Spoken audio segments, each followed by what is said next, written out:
well, this was working.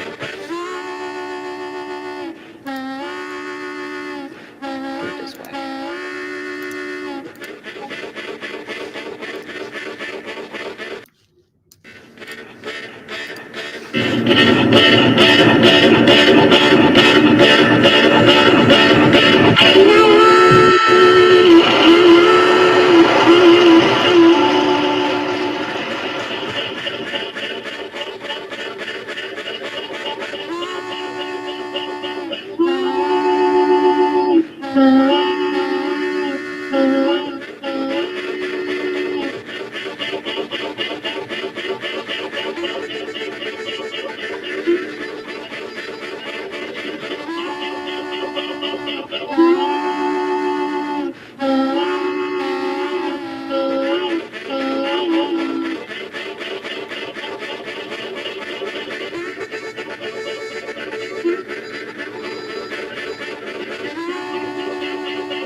Okay, good afternoon.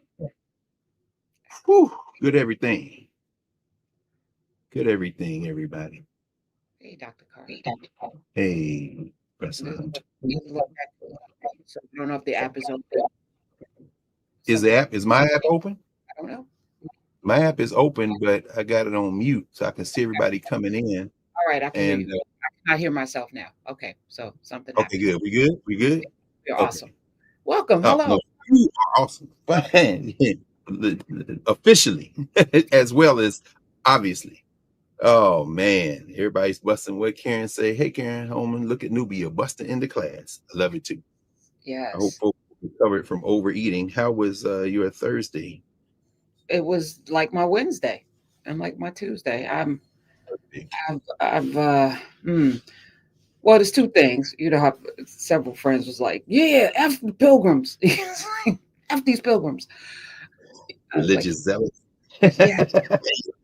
Fanatics. The smallpox deliverers. We're not celebrating, but then, most of us got together. It was never about the pilgrims and that holiday. It was always about us. And I actually sat with, because we pulled several clips from previous episodes. So I was going down memory lane. Beautiful. Which, especially for people who are new to Nubia, it is it's revelatory to sit with the previous episodes and iterations of In Class with Carr, because while it has evolved, it really hasn't. It was imagined day one, and it is still 299 and counting Saturdays in a row, the same as it was yesterday. So that's and as we were talking just before we went live, it was I mean, all of these conversations, all of this work since March 2020, and it's there. And we were talking about, as we've talked about many times, which we have to continue to talk about every time, repetition. We have to repeat. And the body that we have now, there's a whole lot more to say about that ritual, but we said a whole lot too. And so now to be able to just have the time to go back through and say, here, put a little 10 minutes here, a little 5 minutes here, a little 15 minutes, and come on in. And that's incredibly important. I was mulling over in my mind whether or not to maybe introduce the good brother Leonard Peltier, who of course is now out of direct captivity, although he's still on parole, thanks to Biden administration. Should have been never put in jail. But he gave a national day of mourning message from his home on Thursday. And that, of course, is a ritual that began back with the American Indian movement, of which he was a member and is a member. I thought, well, but then Deford Bailey jumped out and said a word. So okay, but I mean, to the point though, that ritual moment of Thursday, the travel, everybody in motion. I spent much of the time down at the National Museum of the American Indian, which if I'm in DC, I came this close to going to the Macy's parade. Shout out to the Alcorn State Dynamite Band. the latest HBCU band to march down the streets in Manhattan for representing all of us. But I said, no, I'm gonna stay here because the Smithsonian was back open. And so that was the first museum I'd been to since the shutdown. But let me go down here. And I'm glad I did. Shout out to all the people I saw, people who told me tell you hello, Nubians who were in the museum. I'm saying it's very nice to see y'all here. So yeah, but a ritual day. So much is going on. So this would be normally the time. Well, go ahead. Okay, I think you got to mute. Am I? No, I'm not mute. No. All right, I'm gonna plow through. Why did you want to start with him? Deford. Well, we've talked about him, and for those who want to take the time, you got a few days maybe off from work. Yesterday, I was asking you about something. I texted you, and you went to the bibliography, and you found the episode. And for people who aren't using it, I'm still struggling through how, like, you find everything. You find everything. I love it. Well, because live it came out of my mouth, so I'm knowing what I'm looking for. But that compendium, needle in the haystack. You like pulled it out and threw it up. I said, okay, I'm not using this thing right. No, it just take a little. Listen, putting that is magnificent. And for those who don't know, we're talking about. There's a bibliography for in class. It's cross-referenced. It's time-stamped. There's an index and there's a sequential rendering of everything we talked about. And so we were talking. You were looking at a documentary. You mind sharing with folk what you were watching, and then we got to that? Sure. There was a clip that was making its rounds on Instagram, and it was a teacher talking to a little 4-year-old boy, and was kind of like drilling him with questions. What's your nationality? Afro-American. And he's asking him questions. And it was just so powerful that it was on multiple platforms. So I know it was shared on Facebook, it was shared on Instagram, it was shared on TikTok, and nobody had the source. And so I'm looking, and so I'm searching. I finally found it on YouTube, Black History Lost, Stolen, and Strayed. Because I saw Bill Cosby in one reference, and that was like 1968. So that's how I searched 1968, Bill Cosby, Black History, children in classroom. And I was able to find it, right? And then you were like, we talked about that in episode 60. And I was like, I don't remember. So I felt like really bad that I didn't remember, but it was, years ago. And then you tried to feel bad about not remembering, but you're like, yeah. And then I went through it. I was like, of course we talked about it. But then I watched the whole documentary, and I was like, we need Nubians to watch it together. Because, every time I watch something or something comes out of your mouth and then I research, it's like, there have been many things before the things that are now. Because here's what happened. I'm watching the Jordan Peele documentary on the cowboy. Got to watch this one first. Or you just got to watch this one. You don't even need to watch that one. But if you watch that one, that's fine. That's good. If that's your entry point, great. But I said, damn, Bill Cosby, man, you're going to be known for something really horrific, but the stuff that this man put into the zeitgeist, into the culture, just was, that documentary is amazing. And then it reminded me of Classified X, Melvin Van Peebles, which is what I used in my classroom, right?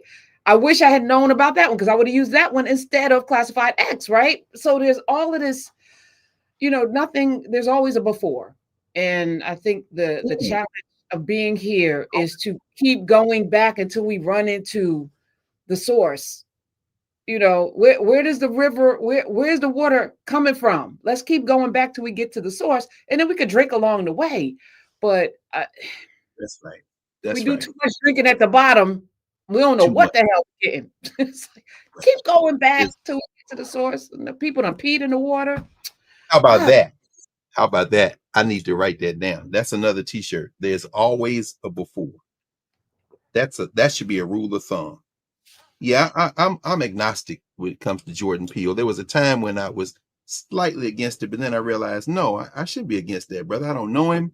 He's doing the best he can. He's clearly got a lot of talent, and he's connected, and it's important to get points of entry. So I'm not against him. I'm agnostic at best. I haven't seen it yet. You asked me. I saw the trailer, and when I saw the talking heads and how it's being framed, I was like, okay, this is not useful to me, but it's very useful to people who don't know, who need a point of entry. That narrative spine is very important. So yeah. People do something successful, and then they get a big platform because people throw money because you won awards or you've sold a lot of tickets to things, and whatever limited knowledge you have and you're smarter than the average bear. Because here's the problem with a lot of Hollywood or rap music culture: you might be the smartest person in the room, but your room is so tiny, but you think it's big because everybody in it, and then everybody in there is telling you how great you are. Keep going. Keep going. Okay, so you never really, get to bust out. And why would you, right? And I'm guilty because, sitting here with you every Saturday, and then in between Mondays, and we chat, intimately during the week. You realize how much you don't know, and once you sit with that, then everything becomes curiosity. Then everything becomes a question. You could be smart, you can have a high IQ, but knowledge is something that you gain and gather over time. And everyone doesn't know everything, which is why you got to be in community with people that know things and keep asking questions. No, there's nothing wrong, because wherever somebody bumps into him because he's popular, great. Use that as what's the source? Because this water has definitely been peed in, for sure. You are drinking peed in water. Okay, so make your way back to the source.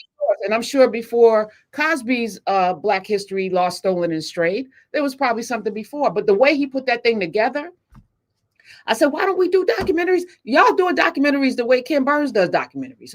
Why are we doing, this is not who we are. Why are you doing it? It's like, come on. No imagination. No imagination. And this is something we're going to talk about today, and I'm sure we're going to talk about it next week when we celebrate 300 and, look back a little bit on all of the conversations and the main themes that have emerged between March 2020 and now. And we didn't, it takes time, it takes focus, and it takes pursuing that thing that, like you said, that tickles you when you see a thing and say, oh, yeah, now go with that. I love it. I love what you said. There's always a before. So go ahead and follow it. We call it now, unfortunately, going down the rabbit hole or no, it's remembering. But I thought about this because when we did talk about it, and for those of you who want to get a context, we won't go into detail today, but you can go back and look at session 69. That was the session where we talked about, we referenced the documentary Black History Lost, Stolen, or Strayed, called On Cosby and Freedom, because of course Cosby was in the news. We were about a year and a half in. So it was 2021, the early fall. And at the time I showed a book. This is the book, the companion book to the documentary. This is Otto Lindenmeyer's book, Black History Lost, Stolen, or Strayed of Black America. If you go back to 69, session 69, you will see us talking about it. But I also, as you were talking, Prof, you said, is this brother who is drilling these young people. And you see these Black children, these Black boys and girls in Philadelphia. And so I thought I had, that's why I kept looking up, but I was past the light and I said, there they go. These are the two books by that brother. This is John Elliott Churchville. This is the brother, Dr. John Elliott Churchville. That's the man who's in his short sleeves in that Freedom Day School in North Philadelphia, drilling those young people. When you see the documentary by Bill Cosby, Black History Lost, Stolen, or Strayed, Driven, Remembrance, Reflection, and Revelation. This is a memoir of his. And this is another one, Toward Singularity. The quiescent self-liberative contradiction as the African response to European global domination, John Elliott Churchville. And there's John Churchville right there. Oh, the words, the words on that. This dude is wild. It's funny. I tell you just a quick story. One year, because when we were in the heart of the Freedom Schools work, which we started in 1999 as a summer program, 6 weeks in partnership with Children's Defense Fund. And then after a few years, we broke off and started doing our own thing because it was more expansive. We wanted it African centered. We were glad to have CDF, always have and always will be. They're our comrades, but we wanted to do something a little bit different. And so we started doing year round as well. So they do 6 weeks in the summer, and then we would have a little break, and then school would start. We would meet every Wednesday night at the school district building in North Philly. And did that for many years. One of the reasons why I wouldn't move to DC, because that's my base. I'll come down here, but for 10 years I just traveled it because I needed to be there. And so one winter we read a book called Up South by Matthew Countryman. And it's a history of Black power in Philadelphia. So Leon Sullivan, and John Churchville's name came out. And I was embarrassed because the name wasn't unfamiliar, but I didn't know the depth of his connection to the Freedom School's work, because he started something called a Freedom Day School. So I went looking for John Churchville. Well, he was still living in the Philadelphia area. So then we invited him to Freedom School training to reconnect, because as you just said, there's always a before. Freedom Schools didn't start, in my mind, in 1964 with the Children's Defense Fund with SNCC. But he was a member of the Northern Student Movement, which was SNCC. He went south from Philadelphia. There's a whole story behind that. And so when you see him in that documentary, that's like, where did this guy come from and how is he doing? Oh, no, there's a whole story behind him that links to the Student Nonviolent Coordinating Committee, that links to Black Power. We talked about Rap Brown, or Baba Jamil Abdullah Alameen, who made transition on Monday. All those things connect. And so Cosby will not be remembered exclusively for his transgressions, for those moments, because as we think about this, and again, our Africana Studies framework, we know who we are to each other is very different. And we can be very critical and have to be very self-critical and critical of others, especially those who are promoted or have taken on some leadership role. But that ain't got nothing to do with a social structure where you embrace, elevate, and put in charge a whole convict, a whole man who brags about Grammy. No, we're not going to even talk to y'all about comparing. You don't have anything to say. As Louis Farrakhan told Mike Wallace at the time when he tried to come from Nigeria, oh, Mr. Wallace, you should be quiet. And so y'all don't got nothing. Whatever y'all want to say about Bill Cosby, say it. Put it all in there, and everybody can talk. I'm going to tell you one thing, Black history, lost, stolen, astray. You think we're going to put that in the trash? Yeah, we're not going to do that. And if you want to do that, you probably need to sit a little bit still and wonder why you can take direction from your master instead of listening to yourself. But I should tell you about Churchville writes this. I want to ask a question. I'll pop back in because as he is drilling these 4-year-olds. Okay, so it's a Saturday school or it's a Wednesday school. It's not school. So I was wondering why that couldn't be school because whatever he was teaching was penetrating them little children, 4 years old, and then able to be challenged. Like what does that mean? I don't know. Okay. I'm sorry, I don't know. The 4-year-old was like, I'm sorry, I don't know. And then was processing, like, I'm just repeating you. No, don't repeat. Know what I'm talking about. 4. And I'm saying to myself, Dr. Carr, I don't know any 4-year-olds today that's because I don't know any 4-year-olds. But if I knew 4-year, like, it's not widely spread that 4-year-olds can articulate that. There was something he was doing. And how long did it take for that to penetrate those children? And then where are those children today? Where's the seed? And then did they continue it? It's like, it's one thing to get the gift, but if you're not sharing, it's just yours and you're just holding on to it and like, yeah, I'm brilliant, I know myself. But if you're not passing it along, what's the point? They have a handful of people that know what the hell is going on, and then the masses, them asses, I can't get that out of my head because every time I see it, I separate. John John G. Jackson. Yeah, them asses are out here running the world while the handful of people are in their glory because they know what's going on. It can't work this way, which is why we're here every Saturday. Which is why we are here every Saturday. And those young people are out there. And that moment when he's quizzing them and he's trying to make the child add wrong, and the child keeps going till he's staying 10 toes down. Oh, wait. You tried to tell him he wasn't 4. You're 6. Right. And he's like, no, I'm 4. He was like, no, you're 6. You're not 4. And say it louder. Say it louder. To foster that commitment That's right. in a child Why are we doing this? This should be standard. This should be standard. Right. Why isn't it standard? And is there a book for this that we could just pass out and give to? Because that book you held up got too many words on it.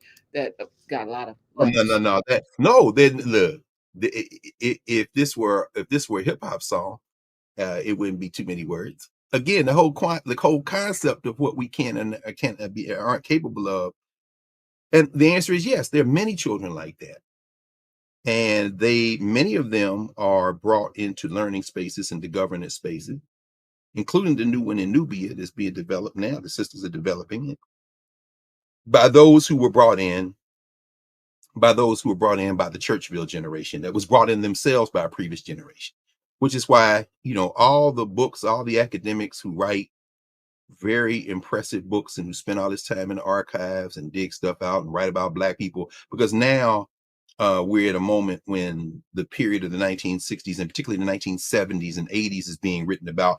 And I'm talking now specifically about the Black Power era and Black institutions by some very fine scholars, younger scholars who are doing some incredible work. And it's absolutely useless in one specific way. In other ways, it's very useful. I tend to read those books, and I read them all the time. I'm constantly reading. I'm reading a couple now. I tend to read them to locate sources that I wasn't aware of. I don't read them for their interpretive arc, for their narrative spine, because I find that those narrative spines ultimately end. And the reality is that none of those movements ended. They came out of something, they did what they did in their moment, and then they passed it on. So while I can't tell you where those young people are who were sitting in that classroom in the Freedom Day School in North Philadelphia, I can tell you that John Churchville continues to fight, and I can tell you that there are African-centered schools in Philadelphia, and I can tell you that there are charter schools like Sankofa Freedom Academy, where Mama Dr. Aisha Imani and my good sister, Dr. Kelly Sparrow Mickens, who were there when John Churchville came and spent time with us in Philadelphia Freedom Schools, which is absolutely grounded in the long view genealogy that begins with humanity and then picks up every elder, every ancestor we can imagine, so that even the names that people are clustered around are the ancestors. I can tell you that it continues. And when I pick up books and they write about this era, and then in the conclusion, in the last chapter, after 200 or 300 or 400 pages of pockmarking these governance formations with social structure interpretations, like this stuff was about democracy or about challenging America to be. No, because I know too many of those elders, and I knew too many of the ones who are now ancestors. And I am 50 toes down on rejecting such a shrunken attempt to shoehorn our governance work into a social structure lens. That's why we had to have an Africana Studies rendering. And then in the conclusions of many of these books, most of these books, in fact, because the people writing them are not connected to the ongoing work. Not a criticism, just an observation. Again, I'm not coming for anybody, because I understand that we live in a social structure where if you show some early intelligence and they don't beat it out of you, they then recruit you into work that's not directly grounded in your community. And then people say, well, no, I'm working in my community. Well, I volunteer on the weekends, or I started an after school program. Okay, but are you connected to the thing you're writing about? That you found something in academia, they will call it working on. What are you working on? Like somebody getting ready to work on Baba Jamil Alameen on H. Rap Brown. I'm sure there's somebody lined up right now. Oh, he passed? Okay, where's his archive? Where's his papers? I'm going to interview. I'm going to work on him. Well, you go ahead and work on him. But don't forget, when we were down in Atlanta for the National Conference of Black Lawyers, the good brother Mauli Mel Davis, one of the lawyers for Jamil Alameen, he not writing a book. He could write a book. He should write a book. Everybody, you can contribute that, right? Chokwe Lumumba's sister has a book coming out. We'll talk about it. It's coming out shortly. And when it does come out, we're going to talk about it extensively, because people should go get it. In other words, the people who are doing their work aren't always, in fact, aren't primarily the people who are writing about it. And the people who are writing about it aren't generally people who are in those places. Now, it all serves a purpose, but ultimately in our governance formations, we have to be very careful about remembering that we continue that work. So where are those children in who were in North Philadelphia in the 60s? Where are they now? I imagine if those who are still walking the earth, they're doing work. They're doing work that contributes to many of the institutions that continue.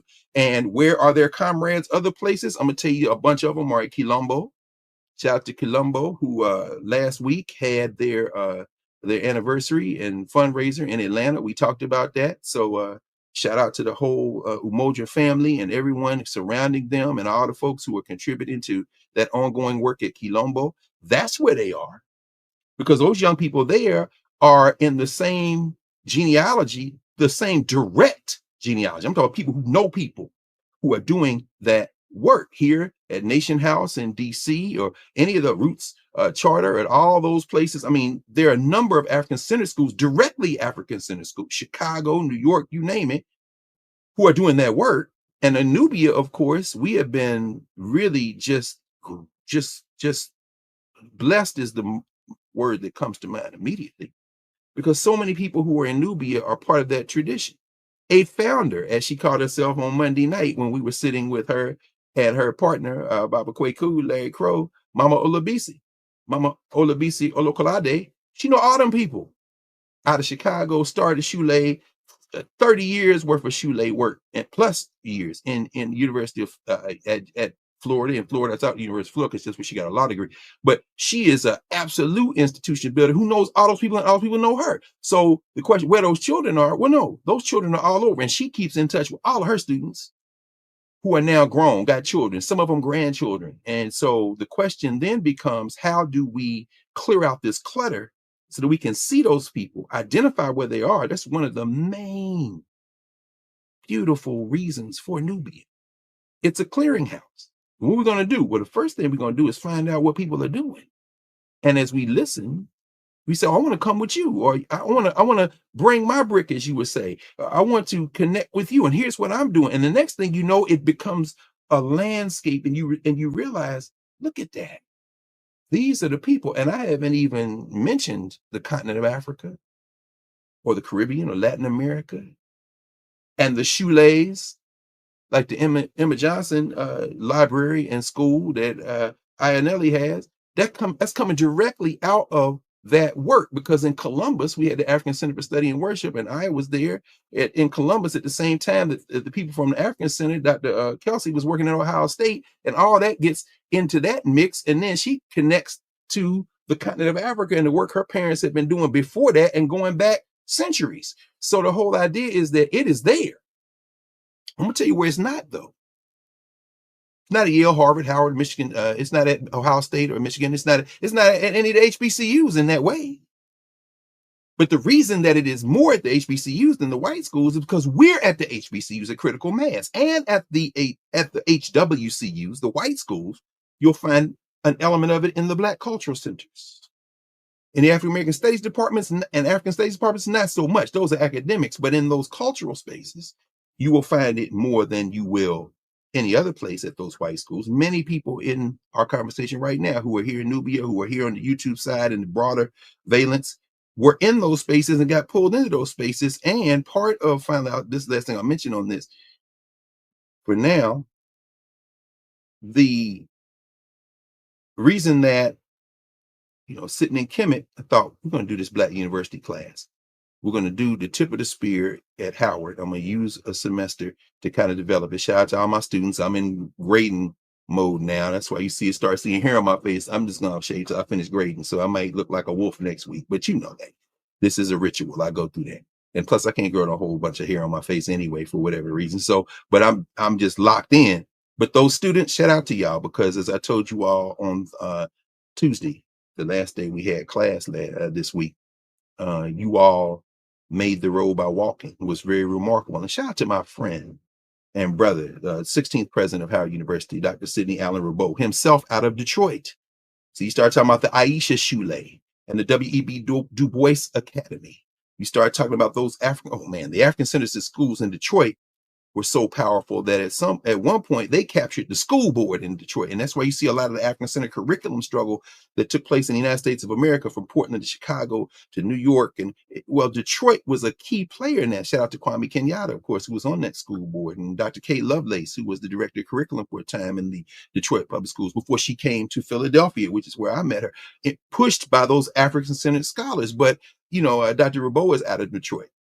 Wayne State University, early chair of Pan-African Studies out in the Cal State system in California. And he came a week before last and spent spent a whole class with those students in the Black University class talking about what it means to be an educator, what it means to be the head of a university. This is a man with an extensive finance background and knows how to raise millions of dollars. And he says, but a university is not a business.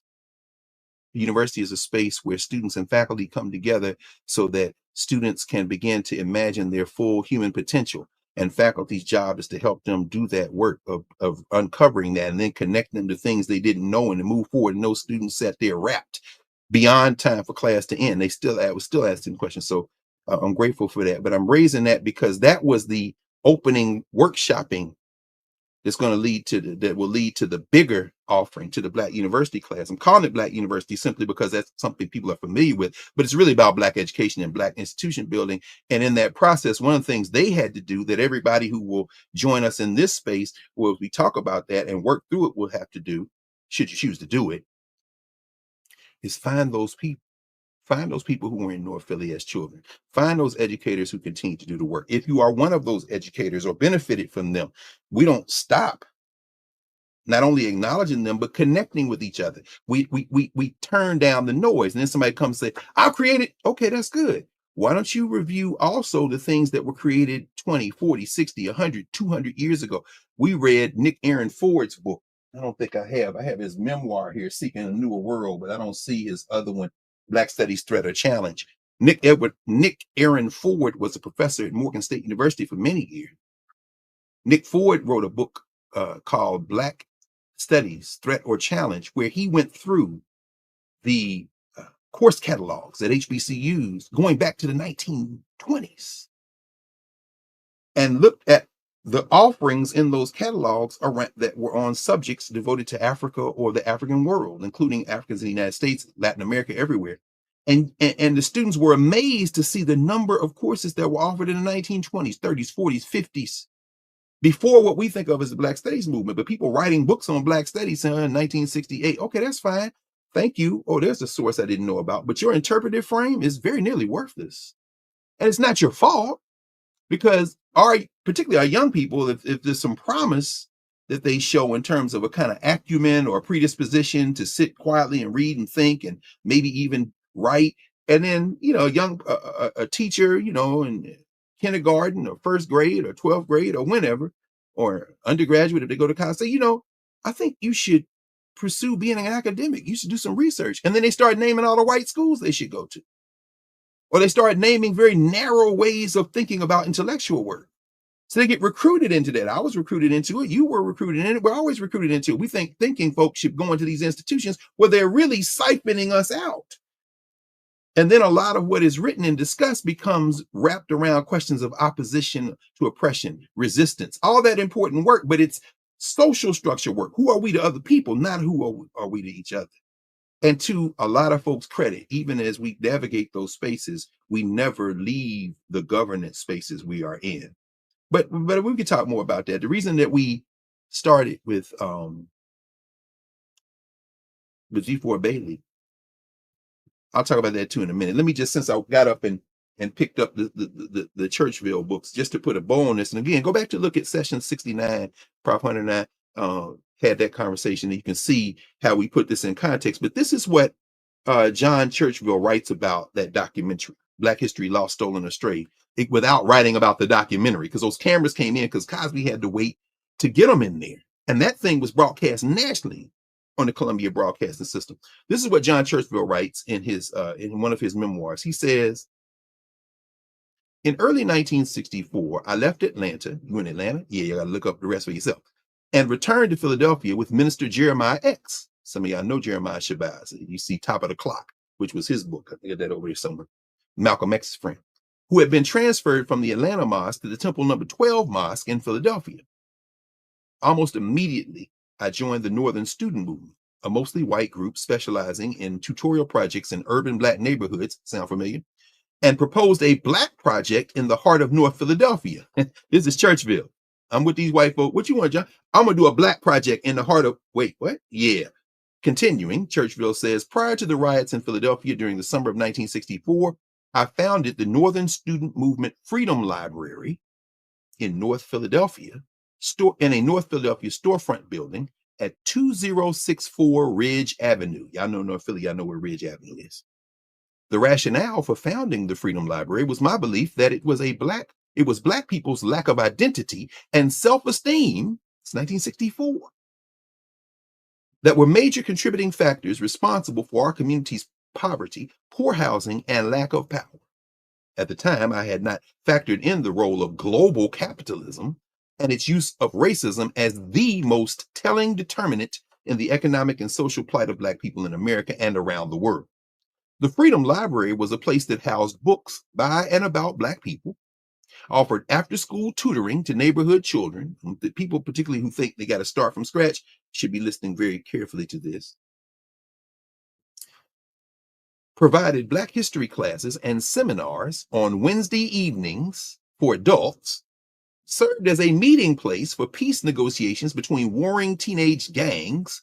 Now, this is just before Mama Fatima Fatah and her husband and the House of Umoja, her son Shaka, ended up United States Congressman. Again, where those people go, they continued to work.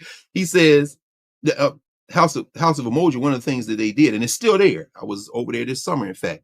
The House of Umoja was about stopping these beefs between young people.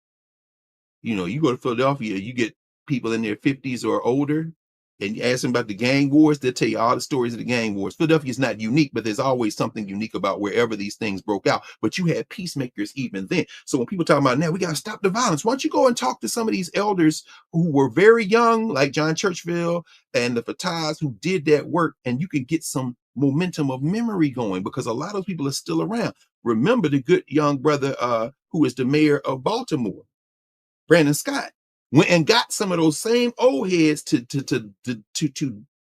diminish the conflicts in Baltimore, and the murder rate has dropped in Baltimore. This is even as Larry Hogan, who was then the governor of Maryland, was like, I don't know, we need to arrest more people. And even as that circus clown, who we're going to come to in a passing way in a minute, Donald John Trump, is like, we need to put National Guard. Yeah, but see, Mayor Scott got somebody in the governor's office now in Annapolis, the governor of Maryland, who was like, yeah, you don't want to cross that line over here, baby, because you're going to find something up here waiting for you. In fact, why don't you come? Let's do a ride along together. Donald Trump peeing on himself. He down there golfing with your money anyway. But the point I'm trying to make is Mayor Scott went and found some of those old heads. Where are they? They're still around.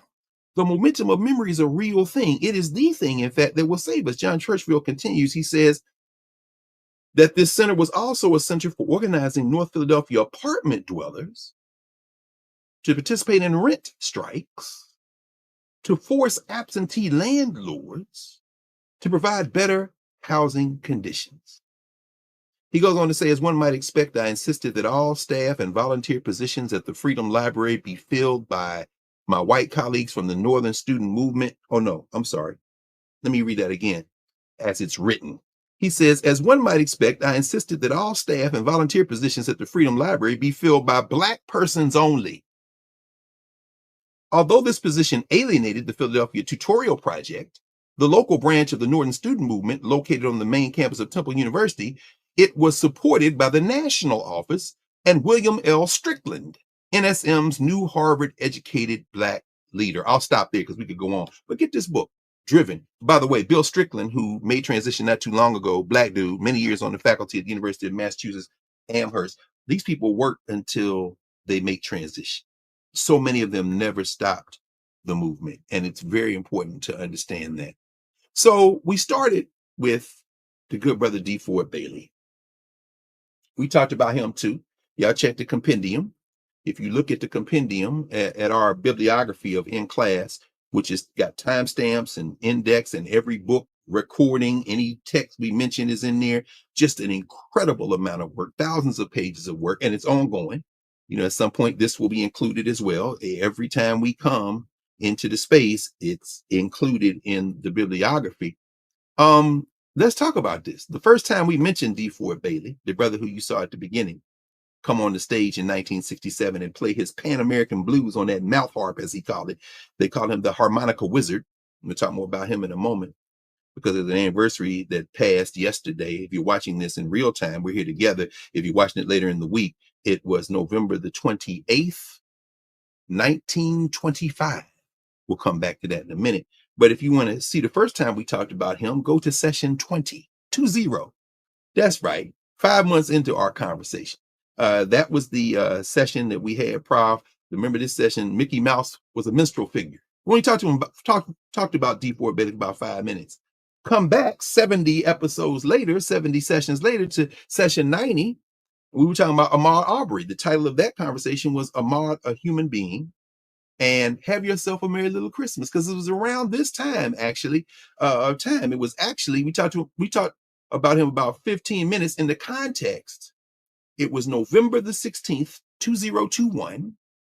I had just come back from Nashville, and I was talking about the real estate violence, as Lamont King would call it, the so-called gentrification that was taking place. And one of the things I mentioned was the place that Deford Bailey used to live on 12th Avenue near the Edge Hill Projects, a senior citizens facility, where Deford Bailey lived near where he had a shoe shine shop, a shoe shine corner, for decades after they put him out of the Grand Ole Opry. Oh, we're coming to it, friends. We're coming to it. So check out session 90. Check out session 90. Because after Klaus throws his hands up and says, bye, B-Y-E, no, bye, B-U-Y. Some of y'all spent money yesterday, didn't you? Yeah, you did, didn't you? Black Friday.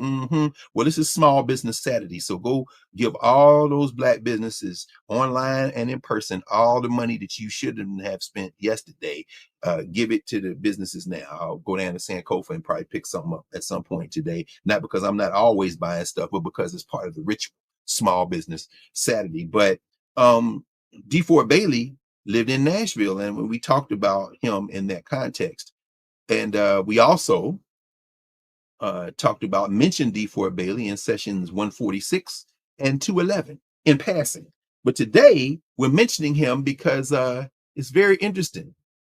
November the 28th, 2025, yesterday, marked the 100th anniversary of the debut of playing live music. At the time, they called it old time music. They had gospel. There was a Fisk Jubilee singers, representatives from Fisk who played as well. That's what we call country music, roots music, all kind of stuff. The debut, November the 28th, 1925, 100 years ago yesterday. And this weekend in Nashville at what they call Opry Land, they are marking it. They marked last night with a live broadcast. I looked at it a little bit, listened to it. And because I am from Nashville.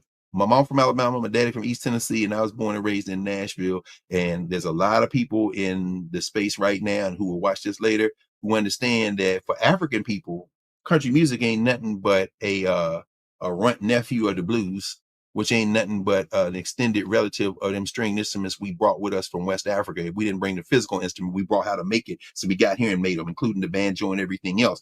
So in many ways, country music is the child of African people, mixed in with a whole lot of other traditions. But we grew up listening to that music along with everything else in the 1960s and 70s and 80s. But they are marking the 100th anniversary of the music broadcast that a couple of years after that, in fact, let me let this story be told by the people who did it. Y'all remember this? If you go back to those sessions I mentioned, you will see this book. There's Deford Bailey right there, a Black star, early country music.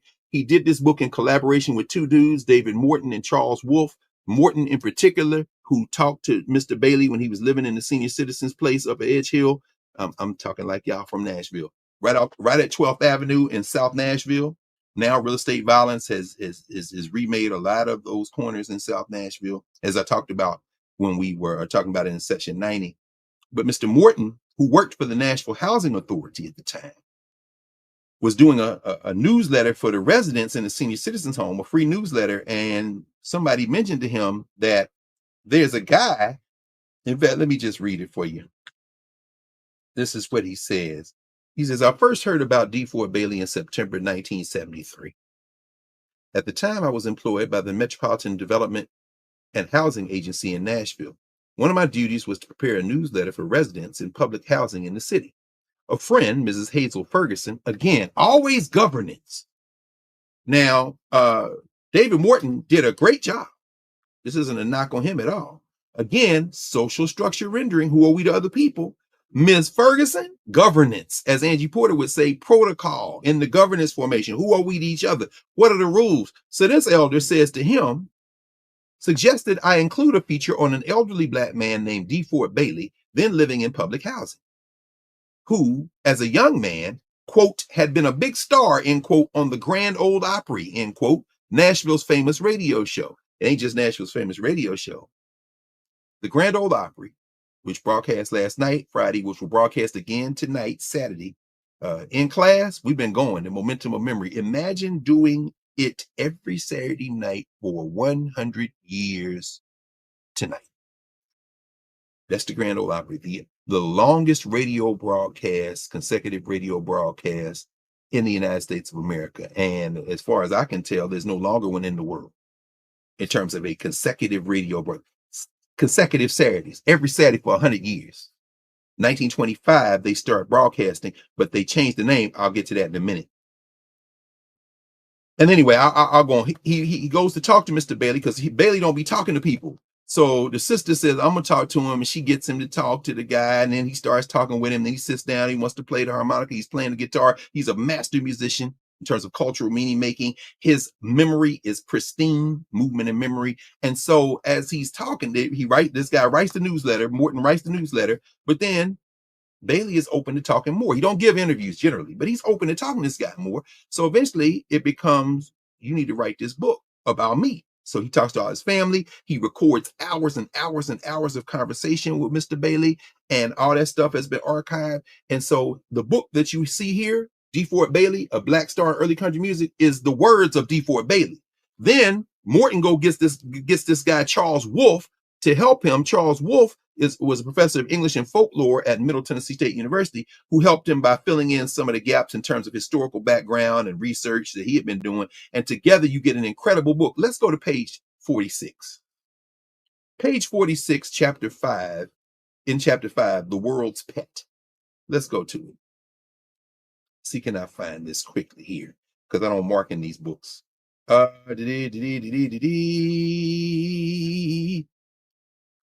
Yes. Though National Life executives didn't know it at the time. Hey, okay. Let me give you a little bit of a background framing of this. Framing is very important. There was an insurance company in Nashville called the National Life and Accident Insurance Company. Those of you who know Nashville or are from Nashville, you know it was the tallest building in Tennessee and one of the tallest buildings in the South when they built a headquarters back in the 70s on the same lot where in the 20s they had their headquarters. Then they built a tall building. The same people who designed that building inspired the architectural design that went into what they call the Batman building in Chicago and several other buildings. This kind of tubular design. I'm not an architect in terms of science and technology, in terms of our African studies and rendering, but you see that there was this innovative technology they put in place. But that's the lot where the insurance company was, the National Life and Accident Insurance Company. Their motto, the National Life and Accident Insurance Company, their motto was, "We shield millions." WSM. Some of y'all like, ding, wait, WSM. I know. Now watch this. Man, this is the thing. It's very interesting. Well, before I get to that, because I'm coming my way back, I haven't left Deford Bailey, but coming to Deford Bailey in a minute. Let me just say this about this insurance company. They made a lot of money. They were almost out of business, and then this family bought it and revived it. But the way they revived it was during the early days, the only policies that they sold, we shield millions. The only policies they sold were health and accident premium policies. Then burial insurance, usually for industrial workers, a great plurality of which were Black.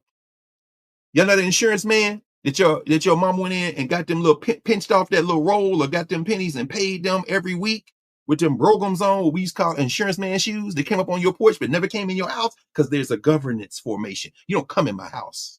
On this porch, we'll transact. This is me and the social structure. But you and them kids, y'all stay behind me. I'm going to pay this man, and then I'm coming back in the house.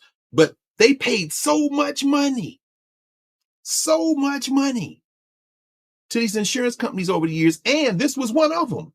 They were bought out by a place in Texas. But eventually, they paid so much money that they were sued. And the parent company that bought out this company and a bunch of other insurance companies had to pay millions. And they also gave $2 million to the NAACP just to help get the bad publicity out, because these are the thieves who were taking your grandma money, who was taking your pop money as he was coming out there and paying for all of them damn back bills.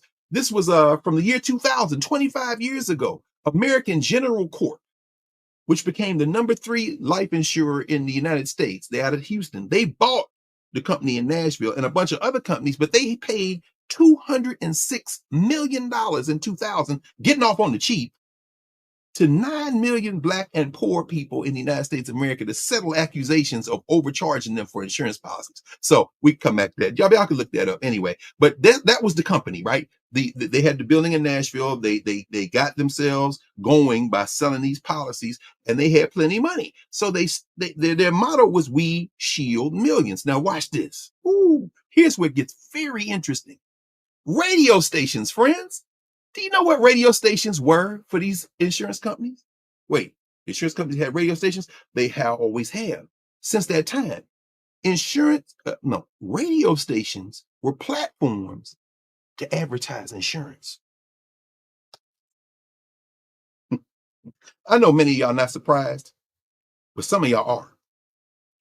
So WSM, we serve millions, we shield millions, became the second business to acquire a national, countrywide broadcast power, because while the headquarters of WSM, we shield millions, the headquarters of the insurance companies in Nashville, their antenna was so powerful at the time there was no competition. It's the early days of radio, that their signal out of Nashville reached from coast to coast. From coast to coast. And as a result, whatever they put on the air will reach everybody. Now, you want to sell insurance. Somebody come up on your porch. You got a radio in your house. You say, "Yeah, I'm from the national." "Oh, yeah, y'all shield millions. I'll do it." Because the radio was a way to advertise the business. The one that preceded them, some of y'all know WLS, that's in Chicago. You know who owned them? Sears and Roebuck. Sears had a radio station. It's fascinating when you look at the early days of radio. These are places to put your business in the street, and you put some music on. So they're programming the early days. They're ramping it up. Now let's go back to Deford Bailey. How does all this tie in? It says, let's see here. In keeping with its first-class image, National Life, the insurance company, also went after a nationally known announcer for its station.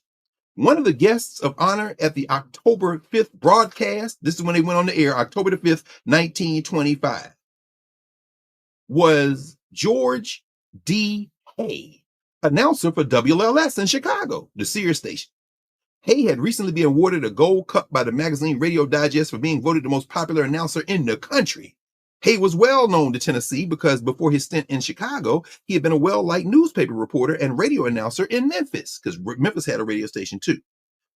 Though he was an Indiana native, he knew the South and had a keen appreciation for Southern culture. Though he was a relatively young man, only 30 years old in 1925, he cultivated the sobriquet of the solemn old judge because of a popular newspaper column he had written in Memphis called Howdy Judge. He goes on to talk about him. He comes, they recruit him. He came to Nashville. He told people he wasn't happy with the programming at WSM. And he said he's going to, quote, start something like the National Barn Dance in Chicago, which he, quote, expected to do better because the people around Nashville were real and genuine and the people were really playing what they were raised on.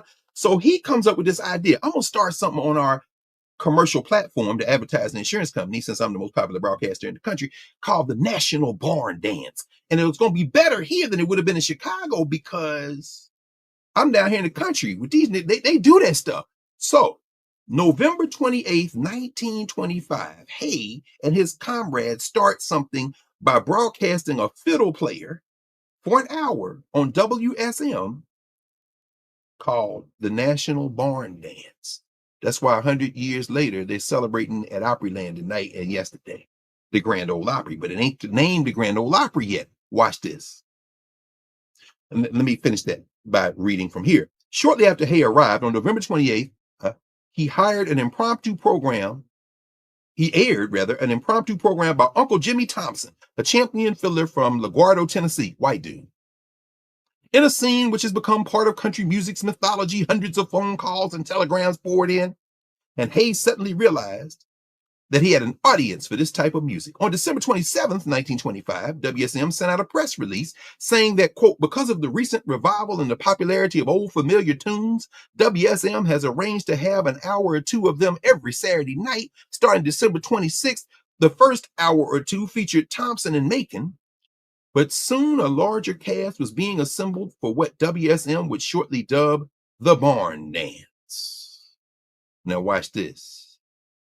One night, Dr. Humphrey Bate, who was one of the members of the cast, had a group called the Possum Hunters, asked Deford Bailey to go along with him and play on WSM. Deford was apprehensive, though, not sure of how he would fit in with the fancy new carpets and chandeliers, and begged off. Week after week, though, Bate persisted. Oh, by the way, the original insurance building, 6 floors, the top floor, they built a whole ass studio up there.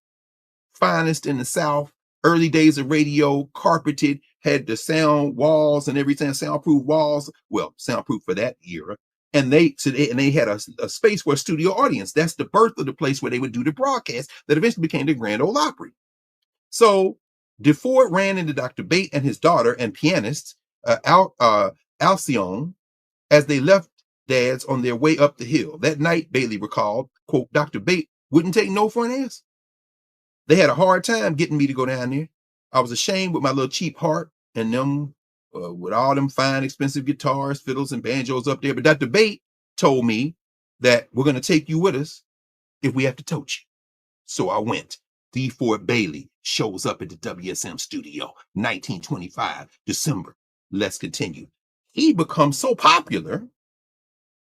Well, that night that he showed up in December to go, the dude who ran the studio was like, man, I don't know this Negro. Y'all can't. Dr. Bates says, let me just quote it. I'll just read it. It says, when they arrived at the studio, the show was already in progress. Hay greeted them pleasantly enough, but became cool when Bate explained that he wanted Deford to play on the air. No one should appear, Hay felt, without an audition. And there simply wasn't time for one. Bate persisted. Here's the quote, Judge, I will stake my reputation on the ability of this boy. Alcyone remembered her father saying. Finally, the judge relented and let the young harmonica player do a couple of tunes. As he played, Hay fiddled with his wooden steamboat whistle that he used to start and end the show. At the end of the set, Hay was so delighted and amazed that he threw the whistle high into the air. At once, he knew he wanted Deford for the show. He gave me $2 and told me to come back next week, Deford, remember? We're going to use you, he said. So he plays. He's back and forth. He's going on. He's playing. But watch this. Now here, in the fall of 1927, an incident occurred that was to have far-reaching implications for both Deford and the Barn Dance. In the spring of that year, the NBC, National Broadcasting Corporation, the NBC National Radio Network was formed. So WSM ordered an NBC, with WSM as a member station. This meant that the station could pick up network feeds from New York or Chicago and present live concerts by the best-known dance bands and most popular singers. That's technology. By that fall, there was a lot of talk about the Grand Opera broadcasts coming out of Chicago. Country music aficionados, y'all know this story. Other people, y'all learned it for the first time. Let me continue. As well as the ongoing, quote, musical appreciation hour series with noted conductor Dr. Walter Damrosch. This is coming out of Chicago. Both were carried by WSM. And in December, both figured in an event that was to change the name of the Barn Dance. Years later, in his informal memoir, A Story of the Grand Ole Opry. Y'all see where we're going, right? George Hay wrote this well-known account. This is Hay's account. Judge Hay was in the habit of leaving a studio speaker on so he could monitor the closing moments of the Music Appreciation Hour being broadcast from the NBC network prior to the WSM Barn Dance. So it's coming the national feed from Chicago. He's leaving it on. Then they're going to jump on with the Barn Dance after the opera has finished. Hay heard the master of ceremonies out of Chicago, Dr. Walter Damrosch introduced a classic work in this fashion. Here's Damrosch. While most artists realize that there is no place in the classics for realism, nevertheless, I'm going to break one of my rules and present a composition by a young composer from Iowa who sent us his latest number, which depicts the onrush of a locomotive. Y'all remember what we played at the beginning of this? Hold on. Hold on. Following the composition, the eminent composer-conductor closed his program. Dr. Damrosch's remarks fell on receptive ears in the WSM studio, and the solemn old judge, not being above a barbed witticism, opened his country music program. Now they're in Nashville. The opera's over. The guy said, we usually don't deal with this new stuff, but this guy's got an interesting composition, got the sound of a train. He opened, now Judge Hay opens the barn dance with these words, quote, friends, the program which just came to a close was devoted to the classics. Dr. Damrosch told us that it was generally agreed that there is no place in the classics for realism. However, from here on out for the next 3 hours, we will present nothing but realism. It will be down to earth for the earthy. As if to demonstrate, Hay introduced Deford Bailey, the crippled harmonica player, that's how they called him, who executed a highly descriptive train song called the Pan-American Blues. That's what you just heard. Judge Hay rubbed additional salt in Dr. Damrosch's wounds by adding, quote, for the past hour, we have been listening to music largely from the Grand Opry. But from now on, we will present the Grand Ole Opry. Recent research suggests that the event occurred not on the Saturday night broadcast preceding the regular barn dance, but on a Wednesday night. Whenever a network feed ended on or about 10 p.m., it was Hayes' habit to have a few old-time musicians on hand for an informal studio program until the station signed off. Since he lived in Nashville and was available on short notice, Deford would have been a logical choice for such duty. Whatever the case, by December, the newspapers were referring to the Saturday night show as the Grand Ole Opry. Hay liked his spur-of-the-moment witticism and began to apply it to the show in his promotional efforts, and Deford Bailey's music, the Pan-American Blues, where he mimics a railroad in a way that no harmonica player has ever been able to do since him, and every harmonica player that ever heard him say, I can't do it like he do it, and he did it just after that composition, which had the sound of a railroad in it, and sparked that definition. This is what he says last sentence. Hay liked the spur-of-the-moment witticism and began to apply it to the show in his promotional efforts, and Deford Bailey's music was the direct inspiration for it. So next time somebody tell you about the Grand Ole Opry, you ask them if they know who Deford Bailey is. If he don't, tell them that. Or just, share this recording. Now, a couple more things about Deford Bailey. His train imitations were so brilliant that train conductors used to come to the studio and say, hey, man, you got this thing down cold, but let me give you a little bit of a timing note on how the whistle changes when we move from here to here. He called it the Pan-American Blues because the Pan-American train used to go by his house, which is about 40 miles outside of Nashville when he was a little boy. Deford Bailey was a musical genius. He was a musical genius. And later we could talk about the story of how they did him dirty in 1941 by saying he didn't want to learn no more original songs, which was a lie. They wanted to get rid of him. He was inducted into the Country Music Hall of Fame in 2005. Which is, 82, 92, 02, about 23 years after he made transition, which was a crime.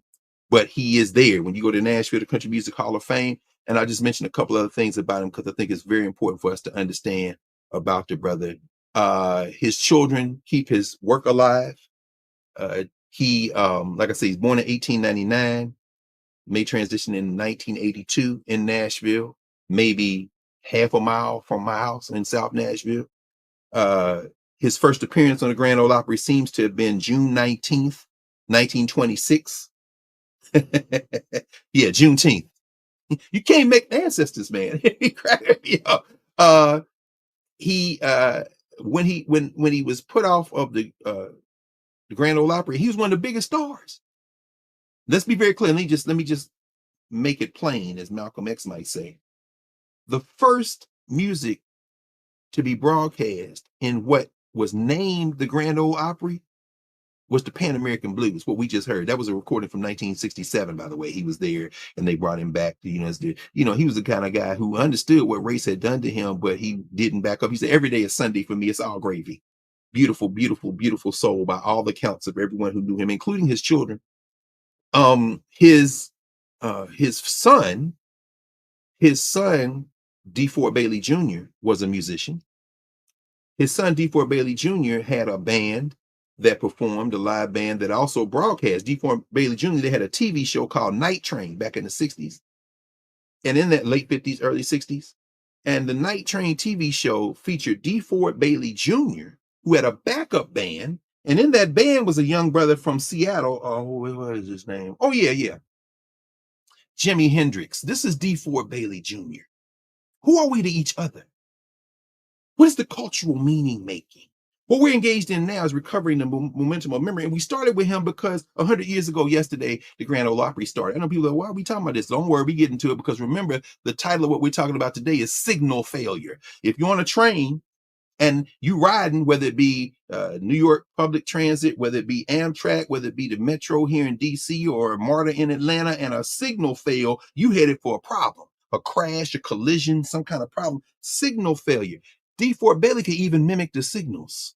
Remember, the conductors came to the studio and say, man, let me give you this sound. Hold on, temper that sound a little bit, because you got this thing. People would listen and be like, we thought we was listening to a train. No, it was Deford Bailey. Signal failure is the thing. Don't worry, we're coming around to it. But Deford Bailey Jr., musician, master musician. Deford Bailey Jr. had a son, Carlos Bailey. Carlos Bailey became a performer. Carlos Bailey made transition this month, November the 3rd, at age 66. November the 3rd in Nashville, and I watched his funeral.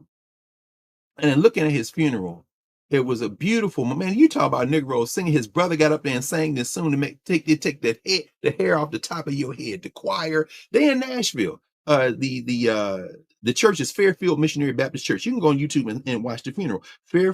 Fairfield Missionary Baptist Church. Dr. Howard Jones is the pastor, preached a hell of a sermon. Preached a very good sermon. Me observed the protocol myself. But his brother Herschel sang, as I said. His niece, Herschel's daughter, Shamika Wiley, is the head of the Deford Bailey LLC. They're keeping the name alive. There's been a street naming. The Deford Bailey Street is named. There's a street name for him in South Nashville near where her grandfather lived. They did an unveiling of a massive monument in the cemetery where he is buried. That's where Avon Williams is, and a number of other prominent Africans in Nashville. And just thinking about that, but he shines shoes. He started a shoe shine business after he left WSM and made a living as a shoe shine man. They called him the shoe shine man in Nashville. And his grandson, if you go out there, you can look on the Country Music Hall of Fame website, and you can see his grandson, Carlos Deford Bailey, telling the story of his grandfather's shoe shine business. And then he has, while he's telling his story, the shoe shine box his grandfather made 120 years before that. And he's telling the story, and he's showing all the stuff in the box, and he's showing the marks at the top of the box where you put your foot. And it's like a box with looks like a handle, but at the handle at the top, there's a piece of wood that's been added to the handle, and that little gap there is where you put your foot to get your shoe shining. Because Carlos shines shoes too. He said, my granddaddy shined shoes in Nashville, and everybody knew they had to come get their shoes shined from Deford Bailey. This man, one of the master musicians. You know who used to come? He named a few of them. The Blues Boy. That's right, out of Mississippi. B.B. King, James Brown. All the musicians, they come Deford Bailey. So you think they were just talking about shining shoes?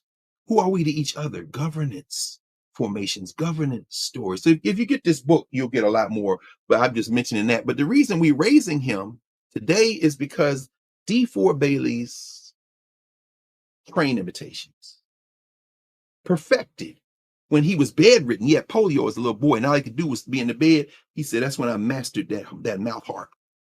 When we think about this, I'm thinking about it in the context of signals, cultural signals. What happens when signals are missed? the thing that suffuses and overwhelms us often so that we don't always catch the signals. Deford Bailey had honed the human ability to listen and then to speak. He spoke through his instruments. His character was revealed through his instruments, his capacity to listen. In fact, man, I could talk about Deford Bailey all day. Obviously not going to do it today, but one of the things he talks about is he says, you should be able to play a musical instrument. He said, I play my heart like I'm talking. A music instrument is just talking. He said, that's what it is to me. So I know I'm making music, but it's really me speaking to you. But to speak, you got to be able to listen. There are a lot of people now, as the Egyptians would say, who are engaged in tef, what they would call tef, which some people translate as idle chatter. We have a lot of idle chatters. They just chatting. You know what I'm saying? It's interesting that we call that space. That's why in Nubia, we call, as people are typing into having conversation with each other and as we're interacting, we call it the Mbongi, the Kikongo word for a house without room, a house where privacy has no room. What you think belongs to you, what you say belongs to us. So what you type in, what conventionally in a social structure, and then you will call the chat. It's not chat. You're not chatting. We're speaking. Mbongi. So those of you in the YouTube side know if I refer to the Mbongi, I'm talking about what people might conventionally call the chat. But again, Africana studies rendering. Every time we get a chance, we're introducing some more language, some more concepts, because language conveys concepts. And in the language of his music, Deford Bailey is conveying a concept. He's reliving what he has heard, and he's adding and extending it, even as he shines shoes, in part because he ain't had a copyrights to his own compositions, including the Pan American Blues, because the record company that recorded them, that Pan American Blues was put out as an album, as a song in 1927. He didn't have the money for it because, that's how they do. Oh, that's how they do, isn't it? But the point is this. Bailey is speaking, and in that speech, we hear what he has heard. When hearing enters the hearer becomes a listener. Good listening, good speaking is good listening. Good listening is good speaking. That's from the ancient Egyptians. That's from the Sabaite. Good listening, good speaking. He was a listener. He spoke, and he was giving us the signals. But what happens when we miss the signals? What happens when we miss the signals? Let's look at that for a minute. As I said, we're in the season where, it used to be I would lock down for a week and a half. All my comrades would as well, to grade final essays and exams. Some people are like machines, like my brother, Mario Bailey. He goes like a metronome through the semester. So at the end, he's doing a few things. Me, I'm going all the way through the semester too, but I got 200 students in this class, 100 in peace in these other two classes. I got my law students. So the finals come in, that's it for me. It's like a tidal wave. So I'm going to lock down. When I get off of here, I'm going right back to the space. The spreadsheets, tinkering, looking here, seeing how I could add some points here. Want everybody to do well, but I know some people just determined to get in the way of their own greatness. So I got to grapple with that, anticipating people going to ask questions. I got to answer for everything. I'll probably have a couple more sessions next week for those who haven't turned in something. No problem. That's what I do. Technology has reversed and remixed so much of that, because before that, in the analog days, when I would drive down from Philly and go back to Philly with hundreds of papers in my car, and then I would post up wherever I was to mark in my mind where I was while I was grading for this stretch of time. It might be a Starbucks, it might be a bookstore, it might be wherever.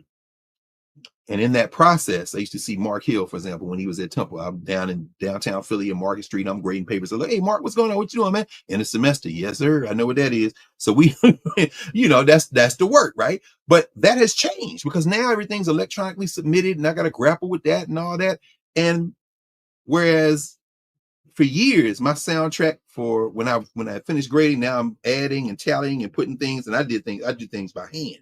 I used to still do some of it by hand. I would put on the West Wing. I go through all the seasons of the West Wing. They just be on the background. Well, them days are past now, but it because too much overstimulation. So technology rewriting everything. Some of my colleagues have returned to in-person exams, because if they're not writing it out in front of you, the idea is that ChatGPT and all these AI platforms and all that stuff is at play, is everywhere, and it's not the student's fault. They were born digital natives. And then you got COVID and all these other factors. So the idea, they think, well, I'm doing research. No, you're not doing research. Well, I wrote the prompt. Yeah, you wrote the prompt, but the machine is right. And so is it plagiarism if nothing existed prior to the prompt? It's not really. What you stealing from? And then you got colleagues say, well, if you're going to write me something in AI, I'm going to grade it in AI. I'm like, oh, man, this is, See, my class, they're set up anticipating as much of that as I can and trying to adjust for that. So anyway, I'm no need to get into the vagaries of assessment, because again, the question becomes, what's the objective? That's why this Black University class that we're going to offer everywhere is going to be so important, because the objective isn't the assessment. The objective is to build our collective knowledge. And so anyway, I won't get too deep into that, but I was yesterday, I think, while I was pulling some stuff off and arranging some things, I was watching a series of artists, actors. Paul Giamatti was one of them. You can find it on YouTube. They read an essay that was published last year called "What Happens After AI Destroys College Writing." It was fascinating to hear these actors basically acting out the author, who was a professor, writing about this, and then they had a talk back and conversation. It was at Columbia, at the Pulitzer Auditorium. You've probably been there, up on the campus of Columbia University, and they were having this conversation. So, as I said, I like to move different places, and I'm going places, while I'm working. I went to the museum on the National Day, rather than calling it Thanksgiving. And I stopped in Union Station. I like to go to Union Station the day before Thanksgiving, if I could get there, so-called Thanksgiving, the day of the holiday, and then a day or two after, because everybody's in motion. As Paul Chatt, I think is his name, who was at the time director of the National Museum of the American Indian, in a beautiful short film that is played on a loop on the second floor of the National Museum of the American Indian, called Thanksgiving. It's in an exhibit called Americans. It is one of my favorite exhibits in the world. And I've been to museums in many places around the world. But that second floor of the National Museum of American Indian, the exhibit called Americans, on the left-hand side in that gallery, that first gallery, if you ever get to the Museum of the American Indian, you have to go there. They've taken down, and Kathy warned us before we went down, Kat Adams had been down there, and Kat said that they had taken down the Worldviews exhibit, which was this is on the third floor, and it is indeed gone. And they had the one on treaties is still there with a few adjustments. But anyway, I'll tell you why I'm looking at this. I'm talking about this. In that space, I'd been at Union Station, and then I went over to the museum. But while I was in Union Station, watching the people and drinking a cup of coffee and reading, I picked up the latest issue of New York Magazine. Now, see that, right? The stupiding of the American mind, the whole theory. Thinking hard about how we're all getting dumber. Thinking hard before it's too late on how we're all getting dumber. There is an article in here that, this is the theme. So there's several articles, but the article that jumped out for me, A Theory of Dumb, page 22. A Theory of Dumb. This is by Lane Brown, who's a writer, staff writer for New York Magazine. Our recent cognitive diminishment has been attributed to everything from screen time to lockdown to microplastics. What if the cause is more fundamental? Each other. I'm gonna tie this together. Signal, right? Signal failure. If everybody talking all the time, does that make the world smarter or dumber? Let me see if I can find the piece here, which is fascinating to me. Oh, here we are. I'll just read this piece, because she goes through IQ tests. She talks to this academic. They got all these IQ tests, and they see the points are going down, then they go up, then they go down, then they keep going up. So I could have told you that. The rest of the social scientists say, so it ain't really that. Okay. She looks at the devices and the whole release of dopamine every time you use it. Okay, no, that's maybe not the factor. I mean, we've talked a lot about Jonathan Chait and stolen focus. You've interviewed a lot of these people, Prof, and having a conversation about how this distraction is there. So the devices are clearly playing a role. But this, I'm just going to read one paragraph, which kind of triggered what I'm going to talk about in a minute. Let me see. I had it, my finger. Here it is. Lane Brown says this. Lane Brown, I don't know whether it's a woman or a man. I didn't look up Lane Brown, so I said she, but it could be a he.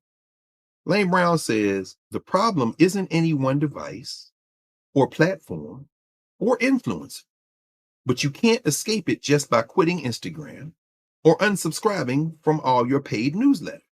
The unavoidable reality is that a massive decentralized swarm of people is now talking, arguing, and opining all at once, everywhere, all the time. And if you want to say anything or simply understand what's going on, you have to pass through them. The medium is still the message, but the medium today is the mob. Now, I said I was going to read one paragraph. Let me continue. This might seem like something that's been happening for a while, and it has been, but some recent shifts suggest we've crossed a kind of threshold. In June, the Reuters Institute reported that social media is now Americans' main source of news. Yeah, I found out the hard way about that. Surpassing legacy outlets for the first time. TikTok is a trusted news source for 17% of people worldwide. And even those numbers undersell how dramatic the transition has been and how weird our informational ecosystem has become. The shrinking ranks of traditional media have hidden themselves behind paywalls, and changes to the recommendation engines at Google, Facebook, and X have made it harder than ever for readers to even find their work, assuming anyone cares to, when their feeds are already overflowing with entertainment, nonsense, and infinite subgenres of increasingly specific pornography. And layered on top of all of that is President Trump's ongoing embrace of Steve Bannon's flood the zone with SHIT strategy, which fills every channel with static and then cranks up the volume. Now, what he writes or she writes, what they write, is that unlike any previous moment in the history of the species, because everything's talking all the time, what may be being revealed. Oh, thank you, Prof. Lane Brown. Man, thank you for them. What he tells us is in his article that what may be being revealed, he's a little bit pessimistic about it, and I kind of agree, but I'm still letting it brew. Again, I just read this day for yesterday. Is that what's being revealed is people generally pretty stupid. Not stupid in terms of natural intelligence, but just haven't had the time or focus, or haven't had the ability, because you got to live life and got to find out what you're going to eat, where you're going to sleep, to think, to develop thinking. And so we've talked now for the last couple of months, of course, in the political season over the last year about Lenore McKelvey or Stephen A. Smith. Not beating up either one of them cats. I'm just saying that you shouldn't be talking about stuff you don't know nothing about, but then you are talking, aren't you? And here come these same commercial interests who are trying to make a profit, like the insurance company that got your grandma money all the time. Now they said, how do we make a profit? Well, when you are broadcasting and you're grabbing attention from people who haven't had time to think, what you're revealing is that there isn't a lot of developed thinking going on. So people who have underdeveloped thinking are going to appeal to other people who haven't had time to think. And then it just becomes a cycle. It becomes a cycle. And we are missing the signal. We are missing the signal that you can't compete with that. When we talk about pouring clean glasses of water, it's not only our desire, it is our absolute obligation. And people say, well, we got to figure out a way to reach those people. Yeah. And the way you don't reach them is by reducing yourself to the language being used by the people who are reinforcing what these people are comfortable for. Deford Bailey learned how to play that harmonica. You think if he had been able to play that harmonica any way other than the excellence he displayed, that they would have let him in that studio in 1926 when that man brought him down there and said he ain't no audition and he's an N-word? No. At this point, we have to intensify the excellence. Doesn't mean we don't make it accessible. That's what we're trying to do week after week after week. And next week, we're going to talk a little bit more specifically about how we've been trying to do that for 300 consecutive and continuing work sessions. But it does mean that we have to see the signal plainly. Steve Bannon understands. He done thrown up the signal, flood the zone with ish. And while we're flooding it with ish, we'll get what we want because people will be distracted. And this year, and the years that immediately preceded, marked by this cynical gaslighting, the creating of bad signals, so that the momentum of people in movement gets diverted, gets moved this way and that way until they are headed for a crash. This season, this era, this period of time is marked by this cynical gaslighting. Look at what happened right here in this city a couple of days ago. Sarah Beckstrom, West Virginia National Guard, lost her life, 20 years old. She should be walking around today. And then you have Air Force Staff Sergeant Andrew Wolf, 24, fighting for his life. He should be walking around today. Neither one of them should have been walking around in Army fatigues or National Guard uniforms. Neither one of them. Today's New York Times, for example, they have a long article about it. And rather than me say it, let me let somebody from West Virginia say it. Can you? Let me just do that before somebody accuse me of saying something that we're all thinking, but nobody wants to say, because again, we're in a mess. Here it is. William Zitcht, 71, lives in the Martinburg, West Virginia neighborhood where Sergeant Wolf grew up. Mr. Zitcht, who does not know Sergeant Wolf, said he wasn't surprised by the shooting. Violence against the Guard troops, he said, was inevitable since, quote, people were not happy about, end quote, the Guard's deployment. He blamed Mr. Trump, quote, they shouldn't have been there in the first place, he said. But we know why they're there. Not to keep anybody safe, not do anything else. This is flooding the zone with ish, and the underlying objective ain't Donald Trump anywhere, even though he is a purebred white nationalist. I stopped short of calling him a racist because I want to be very clear about the nature of his racism. It's white nationalism. Underneath him is that nasty piece of work, Stephen Miller, and that nasty piece of work, Katie Miller, and that nasty piece of work, Steve Bannon, and all these other white nationalists, white religious zealots, like that nasty piece of work, Mr. Russell Vogt at the Office of Management and Budget. They are Christian soldiers, religious zealots, not Christian soldiers, imaginary Christian soldiers. They are white nationalists, like Pete Hegseth, the Department of Defense. What they are hoping for to build is the crusade that they have been fighting for centuries in their minds. And that is exactly what the objective is. These young people have been sacrificed. And this young lady lost her life. Don't you think she would have rather been home on her Thanksgiving instead of in a uniform, walking up and down, looking at cell phones and talking with her friends in Union Station or around the White House or any place else you see? And now this bozo going to send 500 more because he's up in the ante. Front page of today's New York Times. Trump escalates migrant stance after shooting. Palm Beach, Florida, where he's down there on your tax money, friends. The shooting of 2 National Guard members by a gunman identified by the authorities as an Afghan national has set off an especially intense level of fury in President Trump and a new push to set up his anti-immigration policies. This first paragraph is trending towards something I'm going to mention in a minute in terms of missed signals. This is for legacy media, commercial entertainment, news media, still shaking in your pump boots. Next paragraph. In a series of statements in the 2 days since the shooting on a Washington Street corner just blocks from the White House, Mr. Trump has cast the attack as exactly what he has warned about and made clear that he intends to use it to pursue an even more maximalist version of his agenda. Maximalist, an interesting choice of words in terms of racism. In social media posts near midnight on Thanksgiving, he vowed to, quote, permanently pause migration from all third world countries, end quote, and threatened to strip U.S. citizenship from naturalized migrants, quote, who undermine domestic tranquility, end quote. He threatened to end all federal benefits and subsidies to non-citizens of our country and deport foreigners deemed to be, here's the phrase, non-compatible with Western civilization. I love you, Don Trump. Keep going, baby. Keep going. Keep going.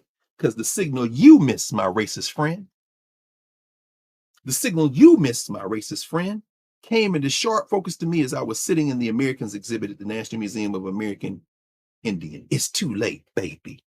It's too late, bozo. It's too late. As I sat there, I was thinking about this. The racism, the white nationalism, the white nativism, the blackface white nativism coming from black people who are thoroughly confused and miss the signals. The bot sphere that is flooding the zone and everything. Do I look at social media? I do. I teach. I have to. Do I obsess with social media? No. If my thumb scroll 5 times, I'm like, oh no. It's back up. Listen, simple. I don't turn completely off, but I will minimize it. Why? Because I don't want to miss the signals. But the signal that Trump is missing, the signal that Stephen Miller is missing, and Katie Miller is missing, the signal that MAGA Mike Johnson now trying to engender some sympathy for himself as his caucus implodes. The signal that Marjorie Taylor Greene has missed, thinking that somehow she can back away and maybe come back as a senator or president of the United States by forming some third way party, which ain't a third way at all, but soft white nationalism. The signals that they're all missing is the signal that we live in a society with billions of people who are simply not going to have it. And the illusion that somehow you are in charge of all of us. That is an illusion. And the sane washing of commercial news entertainment media, instead of sending the right signal, you trying to twist yourself into knots to avoid calling a thing, all you're going to do is you're headed for a crash. You've missed the signal. People have had enough, y'all. Let's look at it very quickly. And we'll use this and then we'll close out for today.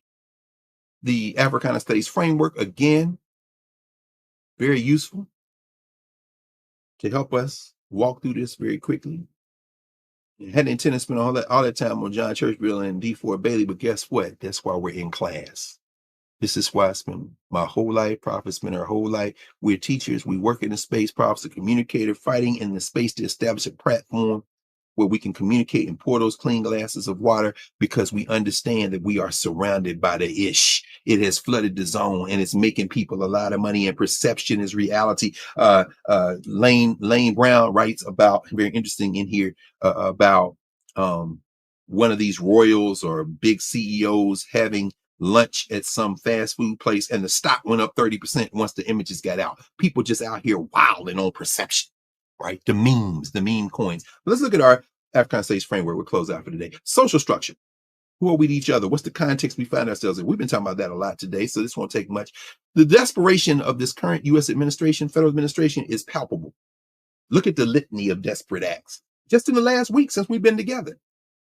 That white nationalist, racist agenda we just heard today, people who are in conflict with Western civilization. Yeah, good luck, baby. Good luck. Because first thing you're going to get Leo. Leo's a U.S. citizen. I'm talking about the Pope. Yeah, Pope, real pro-immigrant. You know, I'm sure y'all ain't really made a thing of the fact that he got them black ancestors in Louisiana, whether you do or not. You can't stop it, man. It's 330 million people in this country. You don't put these people in harm's way, and this young woman that lost her life, and that, and in no way did you call for her to be killed, but you're using people as pawns without any regard at all for the circumstances under which they are trying to live their lives. And 330 million people not going your way. Not even enough for you to win another election, my little friend. And not enough for your white nationalist caucus to win another election either. And as far as the soft white nationalists in the Democratic Party, guess what? Y'all saw this report on the Fight Club, right? These senators who are getting together saying, nah, Schumer, we got to press forward now, not backward. But let's think about this in terms of the social structure. You saw Greg Abbott, the governor of Texas, that shovel-mouthed, foul policymaker, saying that they're going to declare this Muslim organization a terrorist organization, and say that, they've accused them of being terrorists. There's no evidence whatsoever of that. And in fact, let me not say it that way. It's a lie. It's a lie. Let me not say there's no evidence, because again, the rhetorical pose is to say, you're a criminal. And then somebody says, well, there's no evidence of me being a criminal. No, you're a criminal. No, you're a criminal. I'm not defending myself from a charge you made up out of whole cloth. And any amplification of this idea in a rhetoric of, no, you got to show something. I ain't got to show you nothing. You are racist. You are intolerant. You are a bigot, and you're trying to use policy making against me. You're the one. You don't respond to it by defending your humanity, unless you're absolutely required to in a court of law, or you have it. But other than that, the rhetorical move is to create the signal that you're the enemy. No, you're the enemy. You're the political enemy. I don't know nothing about you, your mama, your children. I don't know nothing about your personal life. Saying I got nothing to do with that. But you have stepped into a rhetorical posture, a language posture, which is attempting to create a signal that you are somehow the norm. You are absolutely not the norm, and you've never been the norm, not even in Texas, where you were never really the majority, and you've lost that over the arc of the last 20 years. And guess what? It's getting browner as you take every breath, my little friend. But, look at the collapse of the lawsuits in Virginia against James Comey and Tish James. It was inevitable. Didn't we talk about that a month ago? That Lindsey Halligan was not appointed legally? But then commercial news media makes it a thing like it's a thing. It's not a thing. It was illegal. And they said, well, they're gonna refile, they're gonna refile. You see what she turned into, the grand jury? You don't want to get to the underlying substance of the issues. They're going to fail, but you got to create this signal that they can win. No, don't go for that. That is the way to disaster, to go to that. Look at University of Pennsylvania this week. It's being pressured to produce lists of Jewish organizations on campus because the federal government says they're going to protect them and they want to, the students, the alumni, the faculty at Penn, administration at Penn. Oh, hell no, we ain't giving, what the hell? Think about that. Lists of Jews, lists of Jewish organizations. Just let that settle for a minute. How far are these people going to go? I'm going to tell you how far they're going to go. As far as they can, because they're desperate now. And they're trying to send out signals to make us afraid of each other. But those people at the University of Pennsylvania was like, hell no. We said, can you hear yourself? Can you hear yourself? The whole idea. Look, Monday night, after we were in office hours, Bozo was on social media. He can't talk any more reckless than he's talking now. I'm not just talking about the personal insults, calling people pigs and saying they're stupid and all this kind of thing. That kind of stuff gets eaten up by the stupid or fear, the stupid sphere, whatever you want to call all that stuff out there that's flooding the zone, making us stupid. But no, I'm talking about the pure naked racism. Except you can't carry out your threats if and when all of us come together, or enough of us come together and give ourselves the permission to stand in the space. This is where we are right now. The Federal Society is having a civil war. There was an article in the New York Times earlier this week on how the Federal Society is eating itself. Why? Because now the guy who they used as a delivery system to get in McConnell Gorsuch, the guy who they got as a delivery system to get in Beer Kavanaugh, the guy that they used as a delivery system to put in Amy Comey Barrett and the handmade philosophy, all of that is on the brink because Bozo has said the Federal Society is not good. Leonard Leo, you're not good. Wait a minute, what just happened? Now they saying, wait a minute, what do we do? Yeah, you missed the signal. We know y'all are not conservatives. You're white nationalists. You're white religious zealots. And you want to create a society that never existed in this country and never can exist. And your numbers are cratering anyway in terms of demography. So you have to use the delivery system until you can't anymore. But now you're beginning to realize this guy's beyond your control and he done turned on you too. So they are desperate.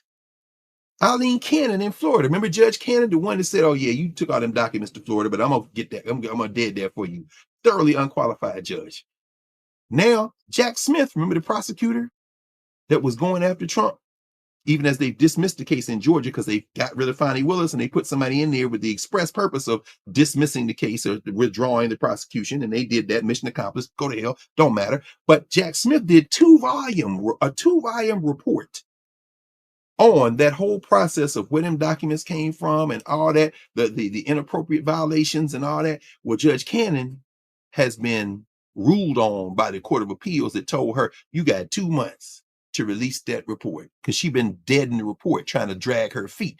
See, the signals are beginning to shoot up.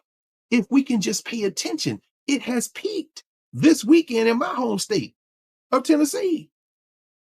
In a district that was gerrymandered the hell out of, which includes a fraction of Nashville and the other surrounding counties, the 7th congressional district, you see that Afton Bend, there's a special election. Early voting is taking place. The election is on the 2nd of December.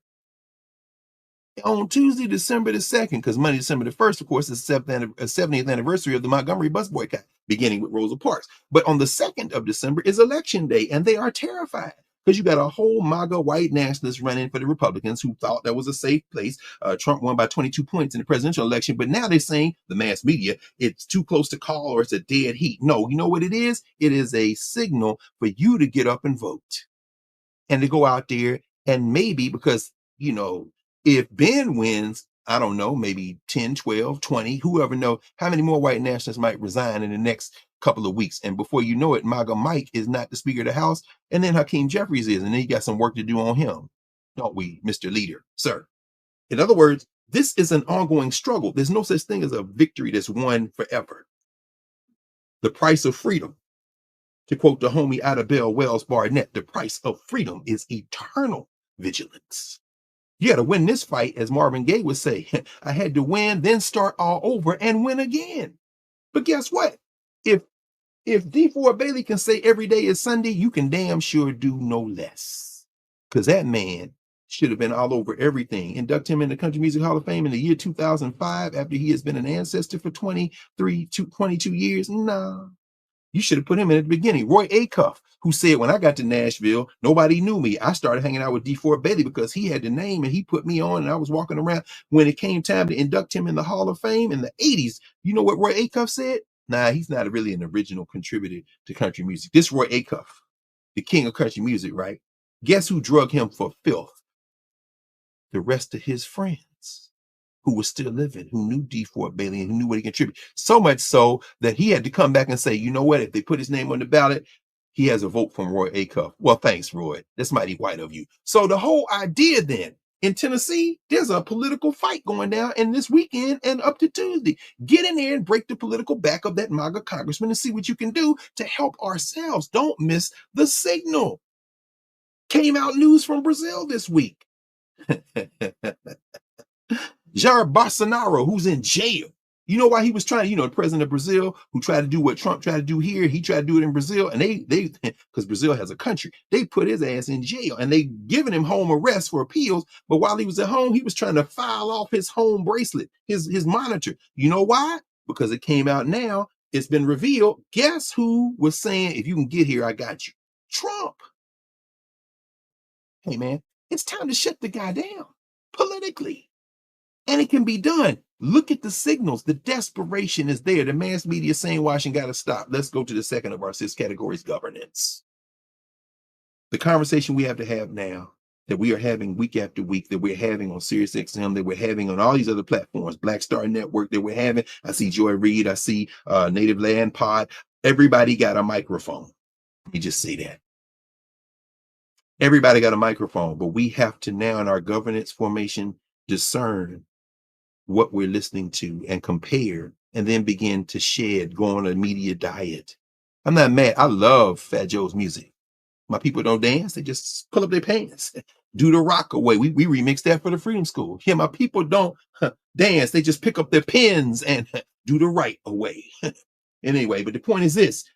I love it, but I don't love you talking with Stephen A. Smith about politics, or y'all can, but I'll just put that for 30 seconds in the entertainment wave, and I'm not taking nothing you say seriously. The only reason I might even glance at it is because I know that other people who know better might get pulled in, so I need to be able to reference it like I'm doing now to make the point that turn it off, or put it in the strict category of minstrelsy.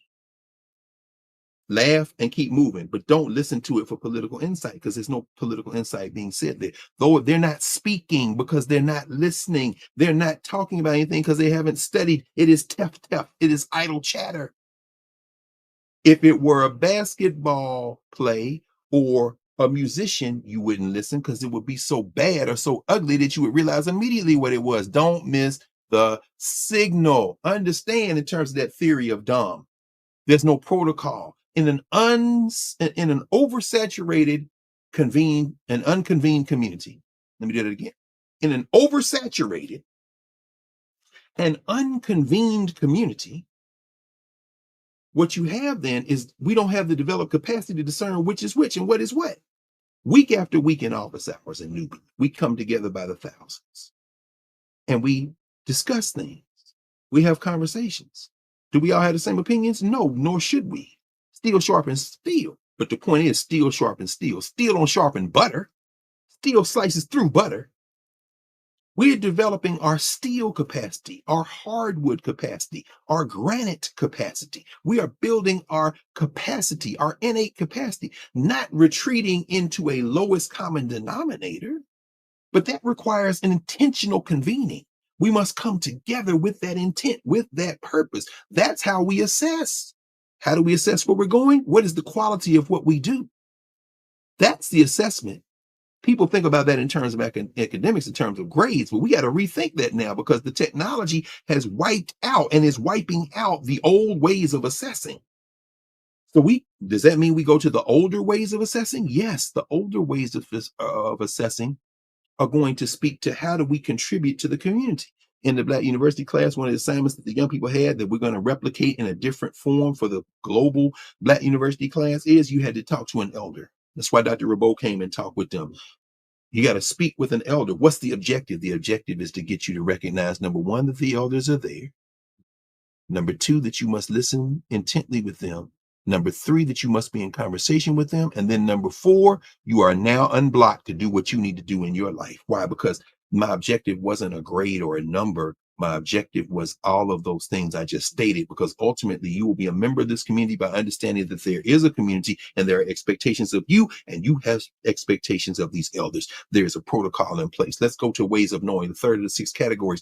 I'm sure you saw, Prof, this week that you probably talked about it on the air. Forgive me, because, you know, again, in lockdown, I'm thinking about all this other stuff. The barn where Emmett Till was killed has been bought as a sacred site. Yep. Did you see that? Yeah. What did you talk about it, but I reached out to Wright Thompson. So, you know, tomorrow we're going to start reading Sky Full of Elephants in Nubia. So I saw that. 200 people will be joining me tomorrow. I just want to read. As I'm reading, I got a lot of questions and comments. And I was like, what would it look like if all of us get to read together and stop and pause and ask the questions in real time? You do a lot of this in office hours. We've read several books. But instead of a book club, it's a reading community. And I just want to read out loud because there's something spiritual about that. So that's the first book. And then I reached out to Wright Thompson about his book. He's been on the show before. The Barn. And he was one of the, you know, pushers to make this happen. You know, The Barn. I mean, if you read his book and you really get to the genealogy of that period and that area, you know, they were wrong about where Emmett Till was brutalized and murdered. They were wrong about it. And people pass by it every day and didn't realize, you know. Also, I will remind people the monument or the memorial to Emmett Till, they have shot several bullets into that. And they've had to put it in some bulletproof plexiglass or something or try to. And I just think about what happened to that little boy's body, that you are so angry to shoot the memorial, you know, because you don't want us to know. Like, so now that they're making it a museum, the people have bought it and they've made it into something that we can now visit. I think is really beautiful. But tell us more. Tell us more. And I only mentioned it to say, right. That's why I wanted to read with us. So I'm grateful. First of all, y'all, Sky Full of Elephants starting tomorrow. And if you're not in Nubia, if you are in Nubia and haven't checked in, this is your opportunity. I got my copy here. The sheet is full.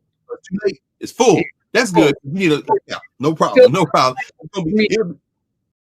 It's gonna be interesting though. It'll be a good conversation, I'm sure. Very good conversation. I again, missed signals.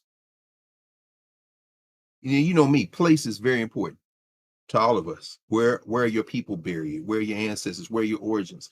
Our ancestors had ancestors, so our story doesn't start here.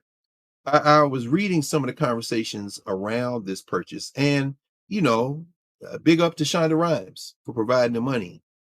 But you know, I try to be very consistent in terms of thinking in terms of what we might call first order questions. Questions like, why did you have to pay? Questions like, the white dude that owns the property do? Really? How much? Okay. But even as he was thanked in some of the news reports that I read, as he's being thanked for making the place accessible and letting people show. Yeah, but you should just no problem. Maybe you weren't in the financial. I don't care. That's fine. That's all social structure conversation as far as I'm concerned. It's not governance. But I thought that Keith Beauchamp, who of course author, researcher, one of the people behind the Till film, he had something interesting to say. I read this in Mississippi Today. He said, quote, on the one hand, it's significant that a physical site connected to Emmett Till's story will be preserved for future generations. On the other hand, it's also a place that represents deep pain and injustice.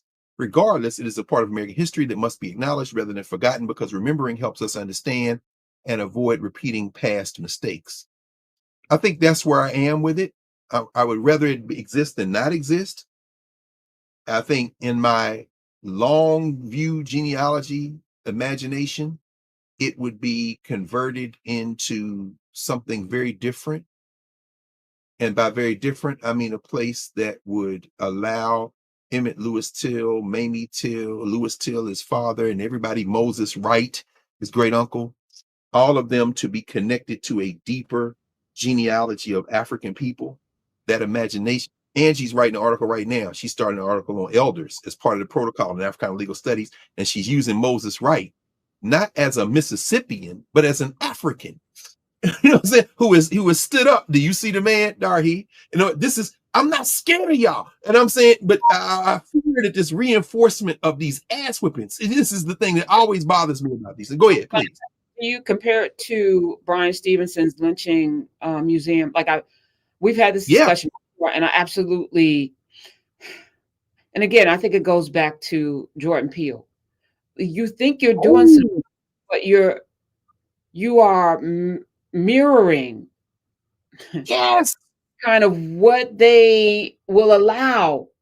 They will allow it to sit in the trauma, but not exactly right. Not build a system to dismantle. That's exactly right.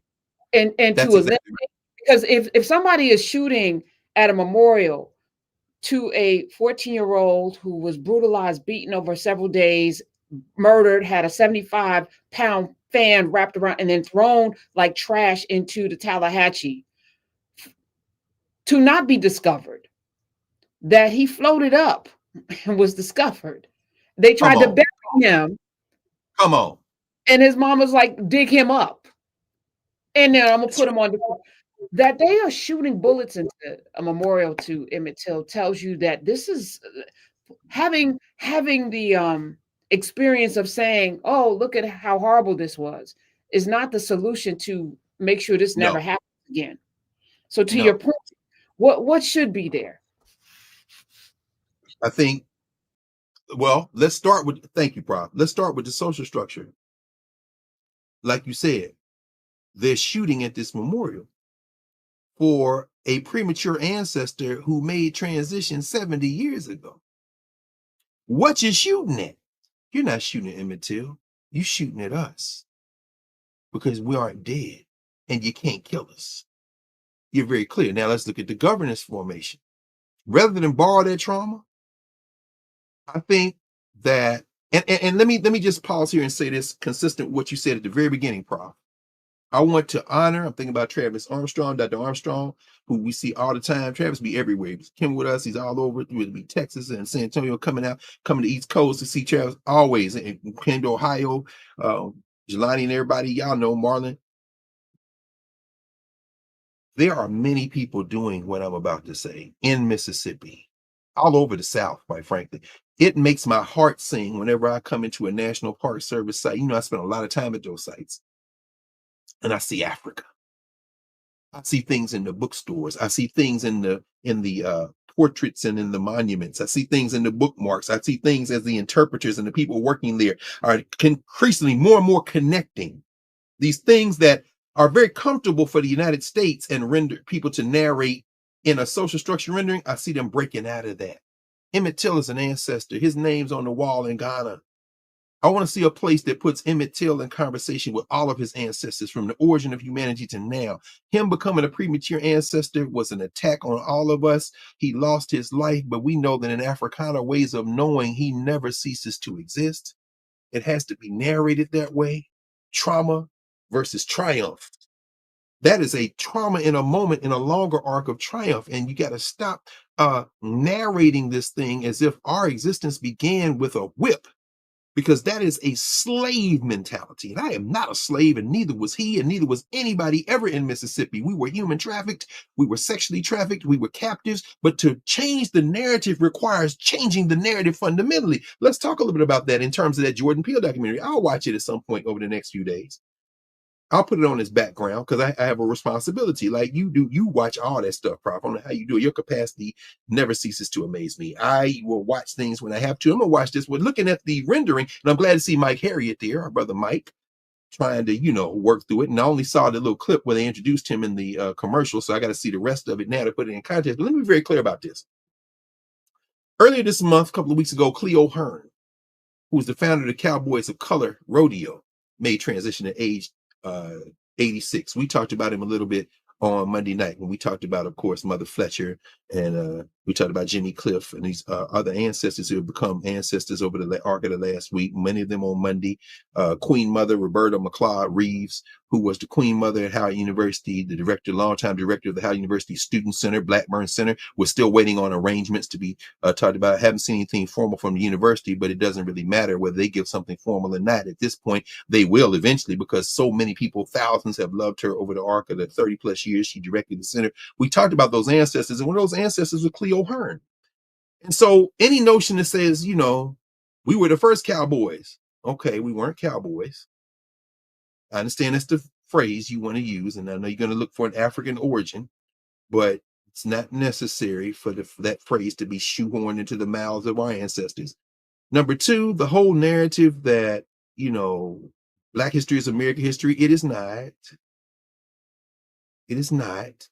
It is African history in the criminal enterprise. And I understand the impulse to say that it is American history. In a social structure rendering, it is. And I think one of the great documentary filmmakers of the last half century, Ken Burns, whose whole life mission seems to be to bring us all together into this American project. And I respect that.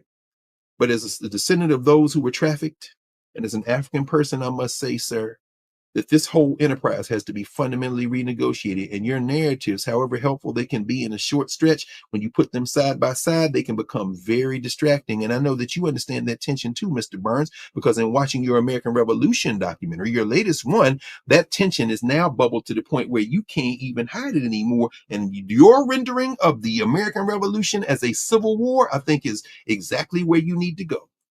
It was a civil war, a white civil war that drugged the indigenous and the Africans into it. And I respect you for having nowhere else to go, for reading the signals. This criminal enterprise is going to dissolve, my friend, and you know it is. And it's going to have to be renegotiated. That's not a bad thing. That's a good thing, because it was founded in a crime scene. And if Emmett Till's rendering of what happened to Emmett Lewis Till in Money, Mississippi in 1955, if what happened to his body dumped in the Tallahatchie River is rendered as some type of serial set of traumas, and all you see is Mamie Till crying at the casket at the Kojic Church in Chicago, and you see his disfigured physical form, Emmett Till not in that body anymore, what I want to see there is the governance narrative. The man was killed. Where were the Africans? As you said, in the barn, like, where are these people? What were they forced to do and not do? What was Medgar Evers and Murley Evers doing, and TRM Howard, who they worked for, as Evers is disguising himself in them fields, talking with people? I got to get to the bottom of this. What is TRM Howard doing, the surgeon with the Daughters and Knights of Tabor at the hospital in Mount Bayou, when Mamie Till needs a place to stay for the trial, and they say, come stay at Mount Bayou. If a cracker come out here looking for you, I got something for you. I want all that, not at the periphery. I want it at the center. I want to see Fred Hampton in there as well, because that same neighborhood Emmett Till was from, Fred Hampton was from. Fred Hampton, Emmett Till people babysitting Fred Hampton. I want to see the Black Panthers in it. I want to see the Black press. I want to see the Black press, Mal Good and them. I want to see all them people who was down there at the trial, and how did they report it? I'm sick of reading about how the white newspapers reported it, and how 100,000 years later, with their 5 Negroes now working there, and look at the progress in America. Go to hell. Put that in the other museum. I want to see a museum, not of African resistance, but of African beingness. Who are we to each other? I want to see Moses Wright profiles. And I want to see a mural in this space where he's sitting with the elders of the whole United States South and the North, with Big Mama and them. I want to see them connected to the elders who held our weight down as we traveled across those boats being trafficked, like Dan Black writes about Omatosho. And I want to see those elders sitting with the elders of Africa. And I want to see those elders sitting with Ptahhotep and Kagemi. I want to see them with the great elders of ancient Africa. You put Mose right where he needs to be put. Not as some man, a simple sharecropper who crooked his finger and point. I don't give a damn about Cecil Price. I don't give a damn about those liars. who got acquitted by their fellow liars and then sold their story to a magazine and laughed about it, drinking Coca-Colas. And I don't give a damn about Carolyn Bryant Dunham. He should not appear in that place. If you want to put them in all of them in one little corner in that barn and say, for those of you who need your trauma fix, there they are over in that little 5-foot quarter space behind that curtain. And when you come out, we're going to continue our narrative. And every year in that space, I want to see a ritual in terms of ways of knowing. I want to see an ancestral ritual where you bring all the ancestors of Mississippi, beginning with the blood kin of those who did the living and dying in that criminal enterprise state over the last 2 centuries. And I want to see that connected to every ancestor we have. But you're not going to do that unless you understand that you have missed the signal. The signal is you have given your fidelity to a place that has confused you. Those ways of knowing, if you go to our third category, is very important. Triumph over trauma. You know, there's a new book that just came out called The Chronicles of Opry, an African epic. There's a sister, Harmonia Rosales, who has done an interesting rendering of Orisha, of Ifa, through the rendering of her Cuban grandmother and how these Africans thought about these things. And she's putting it in conversation with this Renaissance era portraiture that she grew up in Chicago seeing.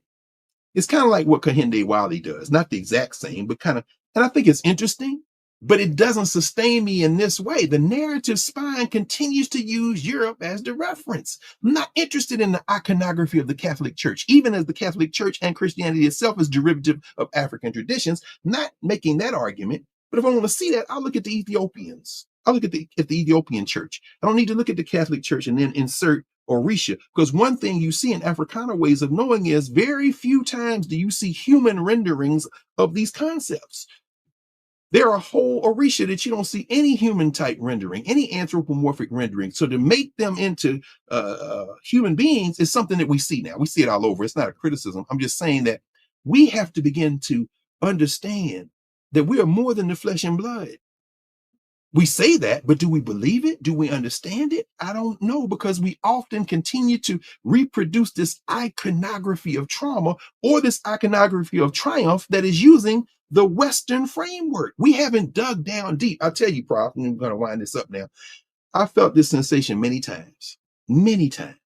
Usually it has been while listening to somebody like Jacob Carruthers or Theophilo Benga or Marimba Ani or Mario Beatty. When you're constantly reminded of the standard that it requires. So the first step is to get involved, to study, to think, to slow it down, to ignore or turn down the stupiding element.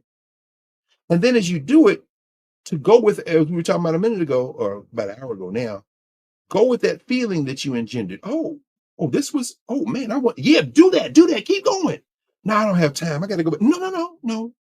That feeling, feed that feeling. That's the feeling keeping you alive. I never forget many years ago at being in Philadelphia at the old Pennsylvania State House, Independence Hall, as it's called now, where they wrote the damn Constitution and Declaration of Independence.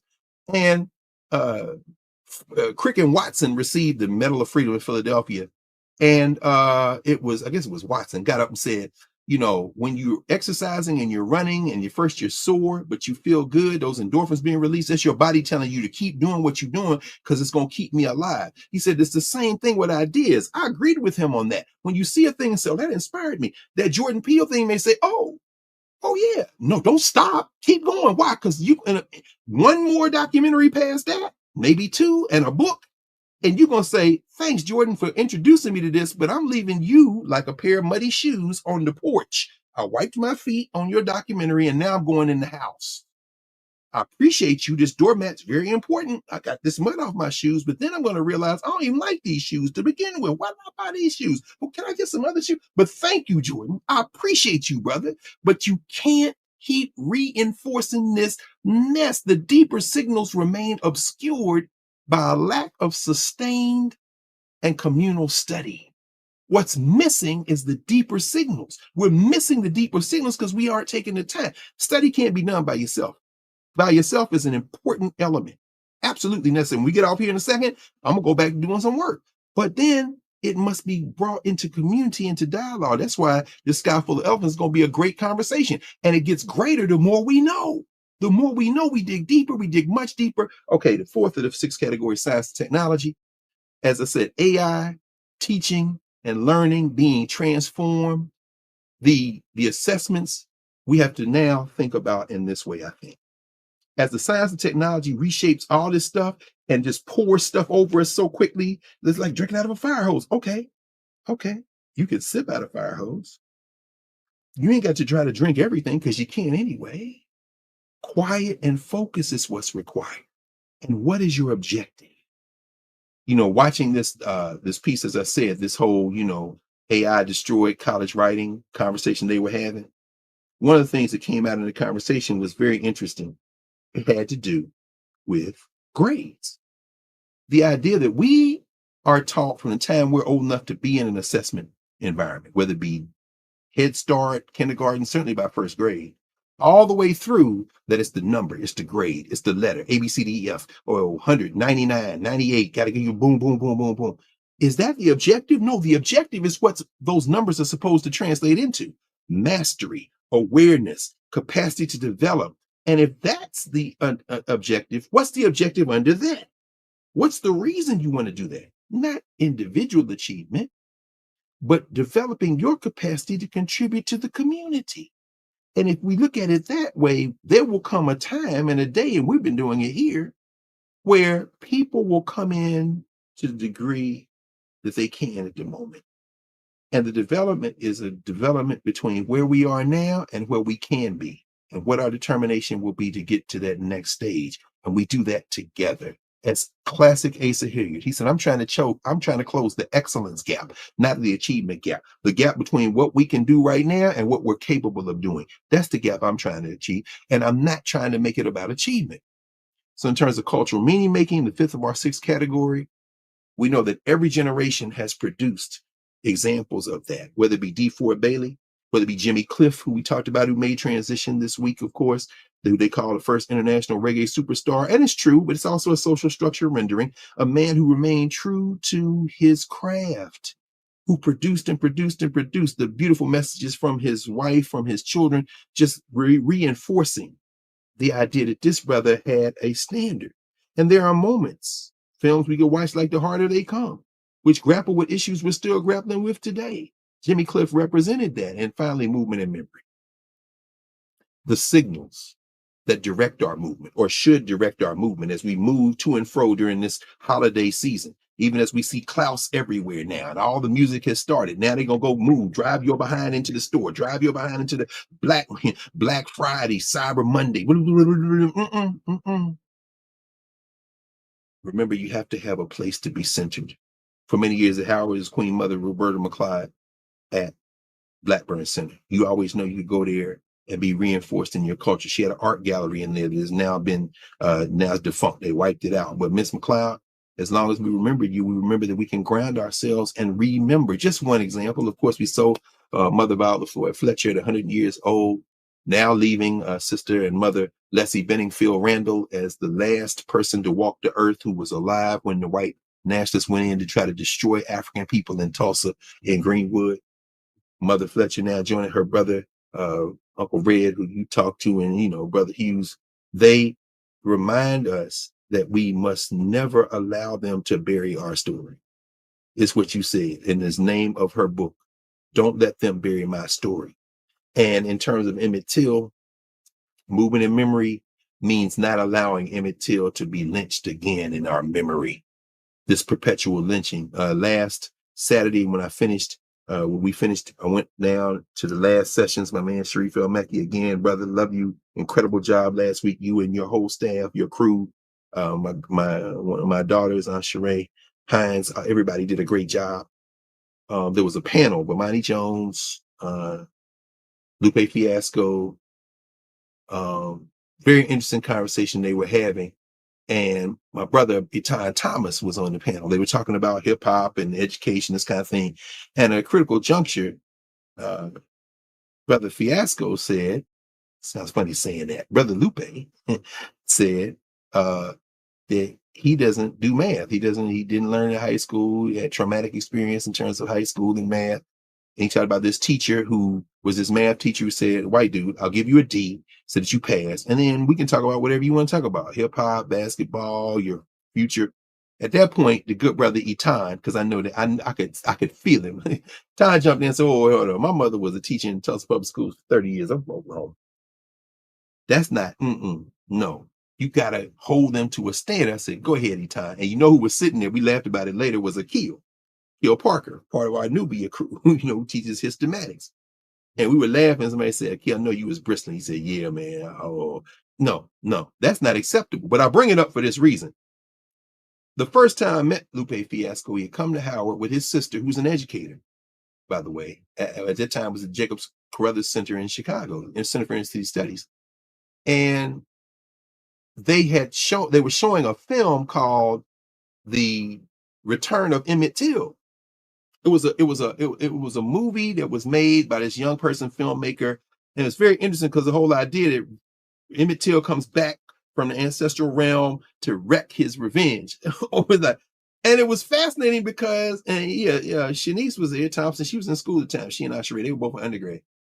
And in fact, Asheray brought it up after the panel. She was like, "Yeah, remember when he came down there and he had this little copper like bracelet? He said, this is what they used to sell our ancestors for.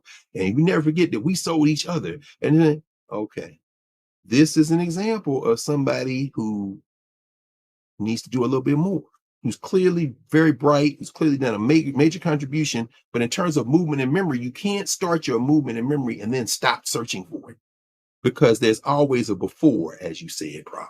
And if we do that, as the signals emerge for what we need to look for, we will be able to read them. And if we do that, then it won't be uncomfortable to say, instead of Thanksgiving, say a national day of mourning, like Leonard Peltier did. And I encourage y'all to see his message that he gave. And it will remind us that the social structure of this U.S. project is too big to try to shoehorn into one way or the other, like Trump and them are trying to do. Those who try to convince us otherwise are trafficking in illusions. One of our jobs is to continue to expand our capacity to understand and bring more information. We can absolutely do that.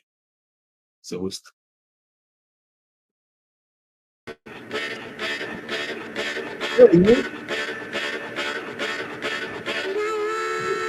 All right, let me pause that. You gotta love him. I'm gonna play it. Can we? Dr. Carr. There's a feedback. I'm gonna here. Let me mute. Okay. Those of you who are in the reading community, tomorrow at 3 p.m., please check your email. Check your spam. You will be getting a link to come in to the reading experience. And unlike the rites of passage with Dr. Daniel Black, I will be recording this. That was very intimate and private. This one we're going to record, and it will live forever in Nubia. So even if you miss the live experience, you can still be a part of it. And Sibo Campbell, the author of Sky Full of Elephants, will be joining us for Q&A December 21st. So this is it's our first time doing it. I don't know how it's gonna go, but I'm looking forward to it. I'm excited. I love being in community with the Nubians. And you started this, Dr. Carr. You started this with all of the readings. I was like, what would it look like? Because I hate book clubs. Half people don't read. It's like, oh my God, people sit around, and yes, the snacks and stuff are good, but are we really getting something out of it? But to be in community and talking about the thing as we're reading it and raising our hands, and it's like classroom, and I miss it. So let me just say, I miss being in the classroom. So I'm looking forward to getting good. Teachers always do. Oh, let me mention this. I should have, because it's cutting it off. Thank you to my family from Community College of Philadelphia. This is the latest iteration of the Octavius Catto Scholarship. Listen, y'all, if you're in the city of Philadelphia, y'all need to check out CCP. Shout out to my people for doing that. This is their, it's called Free College. Free college and the support you need to succeed. That's the Octavius Catto statue that's at City Hall. Y'all need to check out, look him up, CATTO, the Catto Scholarship, because they will pay for you to get your associate's degree. Understand, that's very important. And they're working with the school district of Philadelphia on some other stuff. I just wanted to mention that. But Those of you who are in Louisiana today, if you're going to the Bayou Classic, y'all have a good time. That is the game of the college football year in many ways. I think Michigan plays Ohio State, but I don't know nothing about that. But the Bayou Classic, and thanks Kwaku, Larry Crow, and Mama Olabisi and Dale for last week. That office hours was off the chain. We'll come back in on Monday night and talk some more. So, and since we are with them corporate people, we can definitely double down on supporting. So those of you who are not in Nubia, if y'all on the YouTube or Facebook side, and you have a brick to bring, because there's a requirement. You're not just coming in, sitting around and just, it's not a place to sit. Nubians get busy. So if you're ready to get busy, find your group, find your space and get busy. We are over there. There's, of course, the Global Majority. We just dropped yesterday the abolitionist collection that features Paul Jennings, Harriet Tubman, and John Brown. So, and that's, the drop is for a limited time. So when it's gone, it's gone. Also, if you are in Nubia, you can shop there. If you don't want to do that, Actively Black has stuff. We got to support. We are our own saviors, and we have the resources. And even if we don't have the resources, we find resources to spend on stuff that people labels that, that don't support our community. This is the time to double down on people who support the community. So go ahead and do all of that and subscribe to all of the people too, because if folk that you love on YouTube, whether it's Roland or Joy and Reed, all the people who have YouTube channels, it helps them to subscribe to their channels, and that costs you nothing. So if you have no money, be active in subscribing to the channels, because people are making money off of their channels, and it helps them to do all the other things. If you like them, support your people. Listen to the podcast. Those algorithms matter, and especially with podcasts, all of the clicks, all of the listens. If you just hit and then go away, you ain't even got to listen to it. Just support. Let's be intentional about how we move forward. So with that said, that's, and by the way, In Class with Carr is also a podcast. So if you miss it and you want to listen, go search wherever you get your podcast, In Class with Carr as well. So what did I miss? Did I miss anything, Doctor? I don't know. But world domination. That's the architect speaking. Y'all listen. Y'all hit them buttons and do all that. All of the things, as young people would say. I love you. Love you. Enjoy a couple more days. I don't know how you gonna, we gotta get back into the gig on Monday. So yeah. No, I'm off on Monday. So I'm Monday's my planning day. So I'll be. You're not off. When is Sky Full of Elements? Tomorrow. Okay. you look like that girl, like an angry baby. You said tomorrow. Wait a minute. I'm sorry. All my days run together. I almost spilled that on you. No, don't listen to me. All right. Love you. I'll see you in office hours on Monday. Love you. Yes, ma'am. Yes.